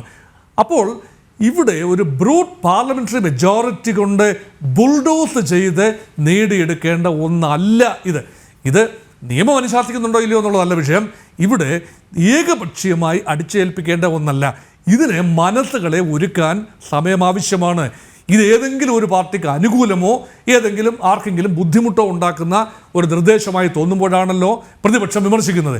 അതുകൊണ്ട് പ്രതിപക്ഷത്തിൻ്റെ ആശങ്കകളെ കണക്കിലെടുത്തുകൊണ്ട് തന്നെ കോൺഗ്രസ് പാർട്ടി ഉയർത്തുന്ന തടസ്സവാദങ്ങൾ സമാജ്വാദി പാർട്ടിയും NCP ശരത് പവാർ വിഭാഗവും അതുപോലെ മറ്റ് പ്രാദേശിക DMK മുതലായ കക്ഷികളും തൃണമൂൽ കോൺഗ്രസും ഇതെല്ലാം ശക്തമായ പ്രാദേശിക കക്ഷികളാണ്. അപ്പോൾ ഈ പ്രാദേശിക കക്ഷികൾക്ക് ഉള്ള ആശങ്കകൾ അത് പൊളിറ്റിക്കൽ ആശങ്കകളാണ്, അവരുടെ രാഷ്ട്രീയമായ ആശങ്കകളാണ്. കാരണം ദേശീയ തെരഞ്ഞെടുപ്പിനോടൊപ്പം തന്നെ സംസ്ഥാന തെരഞ്ഞെടുപ്പ് വരുമ്പോൾ ദേശീയ വിഷയങ്ങൾക്കാകുമല്ലോ പ്രാതിനിധ്യം കൂടുതൽ. അങ്ങനെ വന്നാൽ സംസ്ഥാന വിഷയങ്ങൾ തിരസ്കരിക്കപ്പെടുമല്ലോ. സംസ്ഥാനങ്ങളിൽ മാത്രം വേരുകളുള്ള തങ്ങളുടെ പാർട്ടികൾക്ക് എങ്ങനെ തങ്ങളുടെ അജണ്ട മുന്നോട്ട് കൊണ്ടുപോകാനാവും ദേശീയ കുത്തൊഴുക്കിൽ? അപ്പോൾ അങ്ങനെ ഇന്ത്യ ചൈന ബന്ധങ്ങളും പാകിസ്ഥാൻ ബന്ധവും അതുപോലെ ദേശീയതയുമായി ബന്ധപ്പെട്ട വിഷയങ്ങളും അങ്ങനെയൊക്കെ ചർച്ച ചെയ്യുമ്പോൾ പ്രാദേശിക വിഷയങ്ങളും പ്രാദേശിക പാർട്ടികൾക്ക് താല്പര്യമുള്ള അജണ്ടകളും തമസ്കരിക്കപ്പെടും എന്ന ആശങ്ക, അത് ന്യായമായ ആശങ്ക തന്നെയാണ്. പക്ഷേ തിരിച്ചുമാകാമല്ലോ. ഒരുപക്ഷെ സംസ്ഥാനത്തെ ജനങ്ങൾക്ക് വൈകാരികമായൊരു സംസ്ഥാന വിഷയമായിരിക്കാം പ്രധാനം. അങ്ങനെ വരുമ്പോൾ ദേശീയ പാർട്ടികൾ ഒരുപക്ഷെ പ്രതികൂട്ടിലാകും. ദേശീയ പാർട്ടികൾക്ക് അധികം മുന്നോട്ട് പോകാനാവാത്ത അന്തരീക്ഷം വന്നേക്കാം. ഈ വാളെന്ന് പറയുന്നത് 2 തലയുള്ള വാളാണ്, അത് അങ്ങോട്ടും ഇങ്ങോട്ടും മുറിയാവുന്നതാണ്. അതുകൊണ്ട് എപ്പോഴും ദേശീയ വിഷയങ്ങൾ മാത്രമാണ് ഒരു തെരഞ്ഞെടുപ്പിൽ സംസാരിക്കപ്പെടുന്നത് എന്നും അത് മറ്റ് വിഷയങ്ങൾ അപ്രസക്തമായി പോകും എന്നത് അത്ര ശക്തമായൊരു വാദഗതിയാണെന്ന് എനിക്ക് തോന്നുന്നില്ല. അത് മാത്രമല്ല, ഇന്ത്യയുടെ ജനം യഥാർത്ഥത്തിൽ രാഷ്ട്രീയമായ കുറച്ച് പക്വത നേടുകയാണ്. ഇപ്പോൾ 75 വർഷമായി ഭരണഘടന നിലവിലുണ്ട്. ആ ഭരണഘടന അനുസരിച്ച് എത്രയോ തെരഞ്ഞെടുപ്പുകൾ കഴിയുന്നു. അപ്പോൾ ജനങ്ങൾക്ക് പാർലമെൻറ്റ് തെരഞ്ഞെടുപ്പിനെയും നിയമസഭാ തെരഞ്ഞെടുപ്പിനെയും വേറിട്ട് കാണാനും ആ വിഷയങ്ങളെ വ്യത്യസ്തമായി കാണാനുമുള്ള കാഴ്ചപ്പാടുണ്ട് എന്നതിൻ്റെ ആയിരുന്നല്ലോ ഇപ്പോൾ നേരത്തെ സൂചിപ്പിച്ച മഹാരാഷ്ട്രയിലെ നന്ദേഡ് തെരഞ്ഞെടുപ്പ്. നന്ദേഡിലെ ലോക്സഭാ മണ്ഡലത്തിലെ കീഴിൽ വരുന്ന 6 നിയമസഭാ മണ്ഡലങ്ങളിലും മഹായുതി സഖ്യം BJP നയിക്കുന്ന മഹായുതി സഖ്യത്തിൻ്റെ ആളുകളാണ് MLA-മാരാണ് ഉണ്ടായത്. പക്ഷേ കോൺഗ്രസ് പാർട്ടിയുടെ, അതായത് മഹാവികാസ് അഘാദിയുടെ കോൺഗ്രസ് സ്ഥാനാർത്ഥിയാണ് ആ മണ്ഡലത്തിലെ ലോക്സഭ സമാന്തരമായി നടന്ന അതേ ദിവസം തന്നെ നടന്ന ലോക്സഭാ തെരഞ്ഞെടുപ്പിൽ വിജയിച്ചു വന്നത്. അതുകൊണ്ട് മഹാരാഷ്ട്ര പോലെയൊരു സംസ്ഥാനത്ത്, പ്രത്യേകിച്ചും വലിയ നഗരപാരമ്പര്യമൊന്നുമില്ലാത്ത നന്ദേഡ് പോലെയുള്ളൊരു സ്ഥലത്ത് പോലും ലോക്സഭ നിയമസഭയെ വേർതിരിച്ച് കാണാനും വ്യത്യസ്തമായ പാർട്ടികൾക്ക് വോട്ട് ചെയ്യാനും ഉള്ള രാഷ്ട്രീയ പരിജ്ഞാനം, പക്വത ഇന്ത്യയിലെ ജനങ്ങൾക്കുണ്ടായി എന്നതിൻ്റെ ഒരു ചെറിയ ഉദാഹരണം മാത്രമാണ്. അത് എല്ലായിടത്തേക്കും അത് വ്യാപിപ്പിക്കാൻ പറ്റുമോ എനിക്കറിയില്ല. പക്ഷേ അവിടെ ആ വാദഗതിയും മുടങ്ങി. ഇനി പ്രധാനപ്പെട്ട മറ്റ് വാദഗതികൾ എന്ന് പറഞ്ഞാൽ ഫെഡറലിസവുമായി ബന്ധപ്പെട്ട വാദഗതികളിൽ കാര്യമായ കഴമ്പില്ല. അത് മാത്രമല്ല, ഇത് ഭരണഘടന വിരുദ്ധമായി കോടതി ജുഡീഷ്യൽ റിവ്യൂ ഉപയോഗിച്ച് പ്രഖ്യാപിക്കും എന്ന ഒരു നിരീക്ഷണം ചില കേന്ദ്രങ്ങളിലെങ്കിലും ഉണ്ട്. എനിക്ക് തോന്നുന്നില്ല അങ്ങനെ ചെയ്യാൻ യാതൊരു വകുപ്പുണ്ടെന്ന് തോന്നുന്നില്ല. ഭരണഘടനയുടെ അടിസ്ഥാന സങ്കല്പങ്ങളെ ഒന്നും തന്നെ അട്ടിമറിക്കുന്ന ഒന്നും ഇതിനകത്തുണ്ടെന്ന് എനിക്ക് തോന്നുന്നില്ല. കാരണം ഭരണഘടന എന്ന് പറയുന്നത് വൺ ടൈം ഡോക്യുമെൻ്റ് ആണ്, വേണ്ട രീതിയിൽ ഭേദഗതി ചെയ്യാം, അത് നന്മയ്ക്ക് വേണ്ടി ഭേദഗതി ചെയ്യാം. ഇവിടെ പറയുന്ന നന്മയ്ക്ക് വേണ്ടി എന്ന് പറയുന്നതിൻ്റെ വാദഗതികൾ പറയുന്നത് പൊതുവെ ഇത് ഭാരതീയ ജനതാ പാർട്ടിയുടെ ഭാഗത്തു നിന്ന് വന്ന വാദഗതികളാണ്. മുൻകാലത്ത് പല പാർട്ടികളുടെയും ഭാഗത്തു നിന്ന് വന്ന വാദഗതിയാണ്. ഈ വാദഗതിയിലെ പ്രധാന കാര്യമെന്ന് പറയുന്നത് ഇന്ത്യയുടെ GDP-യുടെ 1% വരെ തിരഞ്ഞെടുപ്പ് വർഷം നമുക്ക് കുറയുന്നുണ്ട്. അതായത് വളരെ ഭീമമായൊരു തുകയാണ് തിരഞ്ഞെടുപ്പിന് വേണ്ടി, പൊതു തെരഞ്ഞെടുപ്പിന് വേണ്ടി നമ്മൾ ചെലവഴിക്കുന്നത്. ഈ കഴിഞ്ഞ 2024 ലോക്സഭാ തെരഞ്ഞെടുപ്പ് കാലത്ത് 1.35 lakh crore 1.35 ലക്ഷം കോടി രൂപയുടെ ചിലവാണ് ഭാരതത്തിലുണ്ടായിട്ടുള്ളത്. അത് ഗവൺമെൻറ്റിൻ്റെ ഭാഗത്തു നിന്നുള്ള ചിലവ് അതിനേക്കാൾ അതിൻ്റെ 4-1 ഉള്ളൂ. പക്ഷേ പാർട്ടികൾ മുടക്കിയത്, പ്രചരണത്തിന് വേണ്ടി മുടക്കിയത്, ലോജിസ്റ്റിക്സ് എന്ന് വേണ്ട, വോട്ടിംഗ് യന്ത്രങ്ങൾ എന്ന് വേണ്ട സകല ചിലവുകളും കൂട്ടുമ്പോൾ ഇന്ത്യൻ ഇക്കോണമിയുടെ നടുവൊടിയുന്ന കാര്യമാണ്. അതുമാത്രമല്ല, വീണ്ടും വീണ്ടും വീണ്ടും തിരഞ്ഞെടുപ്പ് വരികയാണെങ്കിൽ ഒരു 5 വർഷത്തിനിടയിൽ എത്ര തിരഞ്ഞെടുപ്പ്? മിനിമം 3 തിരഞ്ഞെടുപ്പ് ഉണ്ടാകണമല്ലോ. ഒരു ദേശീയ തിരഞ്ഞെടുപ്പ്, അതിനുശേഷം സംസ്ഥാന തിരഞ്ഞെടുപ്പ്, പിന്നീട് തദ്ദേശ സ്വയംഭരണ തിരഞ്ഞെടുപ്പ്. അവിടെ എല്ലാം തന്നെ പ്രത്യേകം സേനാവിന്യാസങ്ങൾ വേണം. ഓരോ പ്രാവശ്യവും പെരുമാറ്റച്ചട്ടം നിലവിൽ വരും, മാതൃകാ പെരുമാറ്റച്ചട്ടം നിലവിൽ വരും. മാതൃകാ പെരുമാറ്റച്ചട്ടം നിലവിൽ വന്നു കഴിഞ്ഞാൽ യഥാർത്ഥത്തിൽ ഭാഗികമായ ഭരണസ്തംഭനമാണ്. ഫയൽ നീക്കം അവതാളത്തിലാകും. ഗവൺമെൻറ് സേനയെ മുഴുവൻ, ഗവൺമെൻറ് സർവീസിലെ ഉദ്യോഗസ്ഥരുടെ മുഴുവൻ പുനർവിന്യാസമുണ്ടാകും. തെരഞ്ഞെടുപ്പിന് വേണ്ടി ഗിയറപ്പ് ചെയ്യുന്ന സമയത്ത് ഒരു ഫയൽ നീക്കവും നടക്കില്ല, പുതിയ നയങ്ങൾ എടുക്കാനാവില്ല. അതുകൊണ്ട് തന്നെ ഭരണസ്തംഭനമാണ് പലപ്പോഴും തെരഞ്ഞെടുപ്പിന് മുൻപുള്ള ഒരു 3-4 മാസം സംഭവിക്കുന്നത്. അപ്പോൾ അവിടെ ഇതിനൊരു പരിഹാരമെന്ന് പറഞ്ഞാൽ കൃത്യമായ ഇടവേളകളിൽ 5 വർഷം ഇടവേളയിൽ തെരഞ്ഞെടുപ്പ് നീതിപൂർവ്വം നടത്തുന്ന ഒരു സംവിധാനം ഉണ്ടാവുകയാണെങ്കിൽ ഇതിനൊരു പരിഹാരമുണ്ടാകുമല്ലോ എന്ന ഒരു ചിന്തയാണ്. അതുകൊണ്ടാണ് ഒരു കാര്യമായൊരു ചിന്ത രാംനാഥ് കോവിന്ദ് കമ്മീഷന് മുമ്പിൽ ഒരു ന്യായമായൊരു ചിന്തയുണ്ടായി. അതനുസരിച്ച് ഈ ഒരു കമ്മിറ്റി, രാംനാഥ് കോവിന്ദ് അധ്യക്ഷനായ, മുൻ പ്രസിഡന്റ് രാംനാഥ് കോവിന്ദ് അധ്യക്ഷനായ കമ്മിറ്റി ആ റിപ്പോർട്ട് സമർപ്പിക്കുകയും ആ റിപ്പോർട്ട് ടേബിൾ ചെയ്യുകയും എല്ലാം ചെയ്തതനുസരിച്ച് വളരെ സുതാര്യമായ രീതിയിൽ തന്നെയാണ് ഇത് നടക്കുന്നത്. അതാണ് നടക്കേണ്ടത്. ഇനി അങ്ങനല്ല, നിർബന്ധപൂർവം ചില പിടിവാശിയുടെ പുറത്ത് നിർബന്ധപൂർവം ഇത് അടിച്ചേൽപ്പിച്ചേ പറ്റൂ എന്ന ഒരു തീരുമാനം ഒരിക്കലും എടുക്കാനാവില്ല. കാരണം അതിനുള്ളിൽ തന്നെ, നമ്മുടെ ഭരണഘടനയ്ക്കുള്ളിൽ തന്നെ ചെക്സ് ആൻഡ് ബാലൻസ് ഉണ്ട്. ഈ 3/2 ഭൂരിപക്ഷം രാജ്യസഭയിൽ ഇന്നത്തെ നിലയിൽ 3/2 ഭൂരിപക്ഷം ലഭിക്കണമെങ്കിൽ അത് ചില്ലറ കാര്യമാണോ? അപ്പോൾ ഏകോപനം ആവശ്യമുണ്ട്. ഇപ്പോൾ ഇന്ത്യ മുന്നണിയിൽ നിൽക്കുന്ന കക്ഷികളുടെ കൂടെ അല്ലെങ്കിൽ ചില കക്ഷികളുടെ കൂടി പിന്തുണ ഉണ്ടെങ്കിൽ മാത്രമേ ഈ നമ്പേഴ്സ് കിട്ടൂ. പിന്നീട് വേണ്ടത് എന്താ? പകുതിയിലധികം സംസ്ഥാന നിയമസഭകളുടെ അംഗീകാരവും വേണം. അപ്പോൾ ഇതെല്ലാം തന്നെ നേടിയെടുക്കുന്നത് ഒരു വിശാലമായൊരു പദ്ധതിയാണത്. ഒരു അമെൻമെൻ്റ് അല്ല, വിവിധ അമെൻമെൻറ്റുകളാണ്. 15ഓളം അമെൻമെൻറ്റുകൾ എന്ന് പറയുമ്പോൾ അത് മാസങ്ങളല്ല, വർഷങ്ങൾ എടുക്കുന്നൊരു സുദീർഘമായ പ്രക്രിയയാണ്. അതിനുള്ളിൽ തന്നെ ജനങ്ങൾക്ക്, പൊതുജനങ്ങൾക്ക്, ന്യായമായ രാഷ്ട്രീയ കക്ഷികൾക്കും പൊതുജനങ്ങൾക്കും അഭിപ്രായം പ്രകടിപ്പിക്കാം. ഇപ്പം നൽകിയ ക്വസ്റ്റ്യൻ അനുസരിച്ച് 62 കക്ഷികളെയാണ് ക്ഷണിച്ചത്. അതിൽ റെസ്പോണ്ട് ചെയ്തത് 47 കക്ഷികൾ മാത്രമാണ്.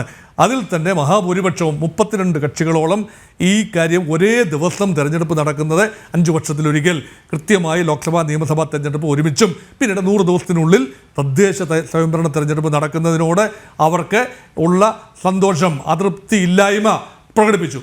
കേവലം 15 പാർട്ടികൾ മാത്രമാണ്, അത് മിക്കവാറും ഇന്ത്യ മുന്നണിയിലെ കക്ഷികളാണ് അതിനോട് എതിർപ്പ് പറഞ്ഞത്. ഈ എതിർപ്പ് പറഞ്ഞത് ഗൗരവത്തിൽ തന്നെ എടുക്കുകയും ആ എതിർപ്പിൻ്റെ അടിസ്ഥാനം എന്താണ് എന്ന് കൂലങ്കഷമായി പരിശോധിക്കുകയും അയൺ ഔട്ട് ചെയ്യാവുന്ന ഡിഫറൻസ് അയൺ ഔട്ട് ചെയ്യുകയും ചെയ്ത് ഒരു കൺസെൻസസിലൂടെ, ധാരണയിലൂടെ, സമവായത്തിലൂടെ മാത്രം നടത്തേണ്ട ഒരു കാര്യമാണ് ഇങ്ങനെയുള്ള ഒരു നിർദ്ദേശം എന്നാണ് എനിക്ക് തോന്നുന്നത്. തീർച്ചയായും കേന്ദ്ര സർക്കാരും അത് തന്നെയാണ് ലക്ഷ്യം വയ്ക്കുന്നത്, ഒരു തുറന്ന ചർച്ചയും സമവായം. ശ്രീ അഡ്വക്കേറ്റ് രാംകുമാർ, ഇവിടെ ഒരു രാജ്യം ഒരു തെരഞ്ഞെടുപ്പ് എന്നുള്ള 129 ഭേദഗതി ബിൽ അവതരിപ്പിക്കുമ്പോൾ BJPക്ക് കടക്കുവാനുള്ള കടമ്പകളും വെല്ലുവിളികളും ഏറെയാണ്.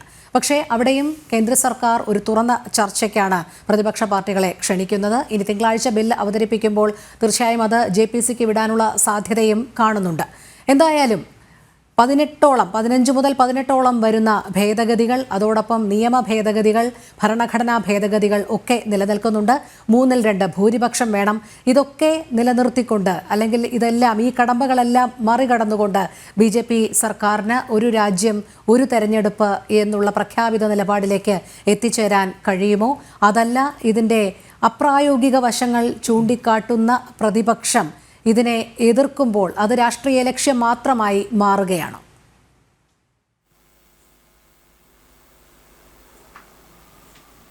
ഇവിടെ നമ്മൾ മനസ്സിലാക്കേണ്ടത്, ഈ രാജ്യത്ത് തെരഞ്ഞെടുപ്പ് നടത്തുന്നത് ഗവൺമെൻറ് അല്ല, തെരഞ്ഞെടുപ്പ് കമ്മീഷനാണ്. 50കളിൽ ഇന്ത്യ പരമാധികാര റിപ്പബ്ലിക്കായ ശേഷം പല തെരഞ്ഞെടുപ്പുകളും, പാർലമെൻറ്റ് തെരഞ്ഞെടുപ്പും അസംബ്ലി തെരഞ്ഞെടുപ്പും ഒന്നിച്ച് നടത്തിയിട്ടുണ്ട്. അത് വളരെ സൗകര്യപ്രദമാണെന്ന് ഈ രാജ്യത്തെ ജനങ്ങൾ അനുഭവിച്ചറിഞ്ഞിട്ടുണ്ട്. പക്ഷെ അതിന് ശേഷം പല നിയമസഭകളും കാലാവധി തീരുന്നതിന് മുമ്പ് പിരിച്ചുവിടുകയും ഇടയ്ക്കിടയ്ക്ക് പല ഭാഗത്തും തിരഞ്ഞെടുപ്പ്. ഇപ്പോൾ 2024 ഉപതെരഞ്ഞെടുപ്പുകൾ വിവിധ അസംബ്ലികളിലേക്ക് നടന്നു. മഹാരാഷ്ട്ര, ജാർഖണ്ഡ്, അങ്ങനെ പല സംസ്ഥാനം, ഹരിയാന. ഇങ്ങനെ ഓരോ കൊല്ലത്തിൽ 5-6 തെരഞ്ഞെടുപ്പുകൾ ഈ രാജ്യം അഭിമുഖീകരിക്കുമെന്ന് പറഞ്ഞാൽ സാമ്പത്തികമായി ഭീകരമായ ബാധ്യതകൾ സംസ്ഥാനത്തിൻ്റെ നമ്മുടെ രാജ്യത്തിൻ്റെ സമ്പദ്ഘടനയ്ക്ക് ഉണ്ടാകുമെന്ന് ഇവിടെ ആരോ സൂചിപ്പിച്ചത് വളരെ ശരിയാണ്.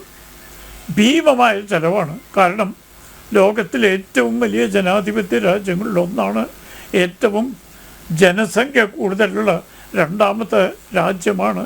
ഈ കാര്യങ്ങളൊക്കെ കണക്കിലെടുക്കുമ്പോൾ ഒറ്റ തിരഞ്ഞെടുപ്പ് എന്നുള്ളത് പ്രായോഗികമായി നടപ്പാക്കാൻ സാധിച്ചാൽ അത് ഏറ്റവും മാതൃകാപരമാവും. കാരണം അതിൻ്റെ മെച്ചങ്ങൾ കണക്കാക്കുമ്പോൾ അതിൻ്റെ ദോഷങ്ങൾ എത്രയോ നിസ്സാരമാണ്. ഒന്നാമത്, ജനങ്ങൾക്ക് തിരഞ്ഞെടുപ്പ് എന്നുള്ളത് ഇപ്പോൾ ഒരു ജാതി പുച്ഛമാണ്. പല തിരഞ്ഞെടുപ്പുകളിലും നോട്ട എന്നത് സ്ഥാനാർത്ഥികളുടെ വോട്ടിനേക്കാൾ കൂടുതൽ കിട്ടുന്നൊരു പ്രവണത. അതിൻ്റെ സൂചന എന്താ? ജനങ്ങൾക്ക് മടുത്തിരിക്കണം.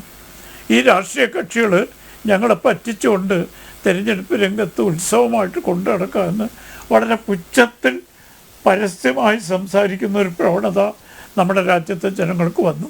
അത് നമ്മുടെ ജനാധിപത്യത്തിന് അപകടകരമാണ്.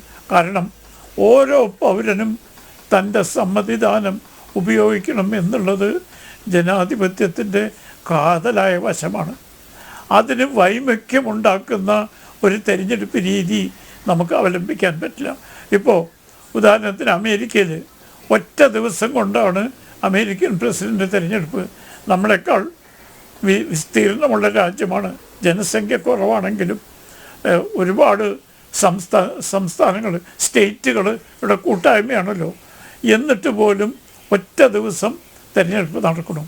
ഇംഗ്ലണ്ടിൽ ബ്രിട്ടീഷ് പാർലമെൻറ്റിലേക്ക് തിരഞ്ഞെടുപ്പ് ഒറ്റ ദിവസം നടക്കുന്നു. അങ്ങനെ പല രാജ്യങ്ങളിലും നമ്മുടെ രാജ്യത്തിൻ്റെ വൈവിധ്യവും ജനസംഖ്യയും വിസ്തൃതിയും കണക്കാക്കുമ്പോൾ ഇത് പ്രായോഗികമായിട്ട് സാധിക്കുകയാണെങ്കിൽ ഏറ്റവും മാതൃകാപരമായൊരു സംവിധാനമാകും. പിന്നെ ഈ എതിർക്കുന്നവർ ഇതിൻ്റെ ഗുണവശങ്ങളെപ്പറ്റി പറയുന്നില്ല. ഒരു പ്രധാന വാദം ഫെഡറലിസത്തിനെതിരാണ്. ഒരു തിരഞ്ഞെടുപ്പ് സംസ്ഥാനത്ത് നടക്കലും ഫെഡറലിസവുമായി എന്ത് ബന്ധമാണുള്ളതെന്ന് ഭരണഘടനയെപ്പറ്റി അല്പമൊക്കെ പരിചയമുള്ള എനിക്ക് മനസ്സിലാവുന്നില്ല.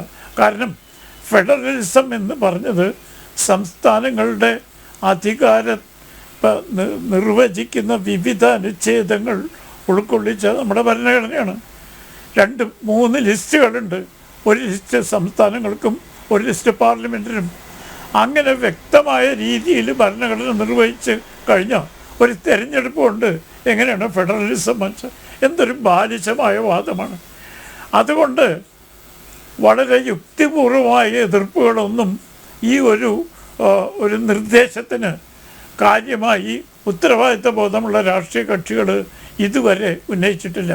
അതുകൊണ്ടാണ് ഒരു കുടുംബവാഴ്ചയെ നിലനിർത്താൻ സഹായിക്കുന്ന മുന്നണികളെ അടക്കം പലരും ഒറ്റ തിരഞ്ഞെടുപ്പ് മതിയെന്ന് രാംനാഥ് കോവിന്ദ് കമ്മിറ്റി മുമ്പാകെ അഭിപ്രായം പറഞ്ഞിട്ടുണ്ട്. പക്ഷേ പ്രായോഗിക ബുദ്ധിമുട്ടുകൾ നമ്മൾ കണ്ണടച്ചിട്ട് കാര്യമില്ല. ഒരുപാട് പ്രായോഗിക ബുദ്ധിമുട്ടുണ്ട്. കാരണം പല നിയമസഭകളും അകാലത്ത് പിരിച്ചുവിടാറുണ്ട്. ഇപ്പോൾ നമ്മുടെ കേരളത്തിൽ തന്നെ ആദ്യത്തെ മന്ത്രിസഭ പിരിച്ചുവിട്ടില്ലേ കാലാവധി തീർക്കാതെ. സാക്ഷാൽ ജവഹർലാൽ നെഹ്റുവിൻ്റെ കാലത്ത് വലിയ ജനാധിപത്യ വിശ്വാസിയാണെന്ന് എല്ലാവരും കൊട്ടിഘോഷിക്കുന്ന ജവഹർലാൽ നെഹ്റുവിൻ്റെ കാലത്ത് കേരളത്തിലെ തിരഞ്ഞെടുക്കപ്പെട്ടൊരു മന്ത്രിസഭയെ, അതും പ്രതിപക്ഷ പാർട്ടി മന്ത്രിസഭയെ പിരിച്ചുവിട്ടില്ലേ? അതിന് കാരണങ്ങൾ അവർ പറഞ്ഞതൊന്നും വളരെ ന്യായമാണെന്ന് ജനങ്ങൾക്ക് ബോധ്യപ്പെട്ടിട്ടില്ല. ജനാധിപത്യത്തിൻ്റെ കഴുത്തിൽ കത്തിവെക്കുന്ന ആദ്യത്തെ ഒരു സംഭവമായിരുന്നു. പക്ഷേ അത് ചെയ്ത ആളുകളും ഇപ്പോൾ ഒറ്റ തിരഞ്ഞെടുപ്പ് എതിർക്കുന്നു. എന്തുകൊണ്ട്? തികച്ചും രാഷ്ട്രീയമായ കാഴ്ചപ്പാട്. അതല്ലല്ലോ നമ്മുടെ രാജ്യത്തിൻ്റെ സുസ്ഥിരതയും ജനാധിപത്യ സമ്പ്രദായവും. നമ്മുടെ രാജ്യത്തെ തിരഞ്ഞെടുപ്പ് ലോകത്തിനെ മുഴുവൻ പ്രകീർത്തിക്കുന്നൊരു പ്രക്രിയയായിട്ട് മാറ്റിയിട്ടുണ്ട്. നമ്മുടെ തിരഞ്ഞെടുപ്പ് കമ്മീഷൻ്റെ കഴിവും ഒക്കെ. പിന്നെ തോൽക്കുന്ന ആളുകൾ EVM പറ്റി കുറ്റം പറയുന്ന ഇപ്പോൾ ഒരു സാധാരണ സംഭവമായി മാറിയിട്ടുണ്ട്. ജയിച്ചോടത്ത് പറയില്ല. നമ്മുടെ ബഹുമാനപ്പെട്ട സുപ്രീം കോടതി പറഞ്ഞു, നിങ്ങൾ ജയിക്കുമ്പോൾ നിങ്ങൾക്ക് EVM പറ്റി പരാതിയില്ല എന്ന് പരിഹാസത്തോടുകൂടി പറഞ്ഞു. അങ്ങനത്തെ ബാലിശമായ വിമർശനങ്ങൾ ഒഴിച്ച് പൊതുവായി ഞാൻ ഒന്നുകൂടി ആവർത്തിക്കുന്നു, പ്രായോഗികമായി നടപ്പാക്കാൻ തടസ്സങ്ങളില്ലെങ്കിൽ ഏറ്റവും സ്വാഗതാർഹമായൊരു നിർദ്ദേശമാണ്. കാരണം ജനങ്ങൾക്ക് ഇടയ്ക്കിടയ്ക്ക് തിരഞ്ഞെടുപ്പ് പ്രക്രിയയിൽ പങ്കെടുക്കാൻ അത്ര വലിയ താല്പര്യമില്ല.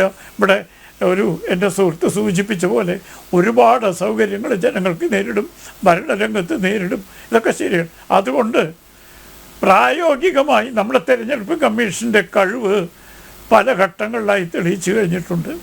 ഇത്രയും ബൃഹത്തായ ഒരു രാജ്യത്ത് തെരഞ്ഞെടുപ്പ് സുഗമമായി, സുതാര്യമായി, നിഷ്പക്ഷമായി നടത്തുക എന്ന് പറഞ്ഞാൽ ചില്ലറ കാര്യമല്ല.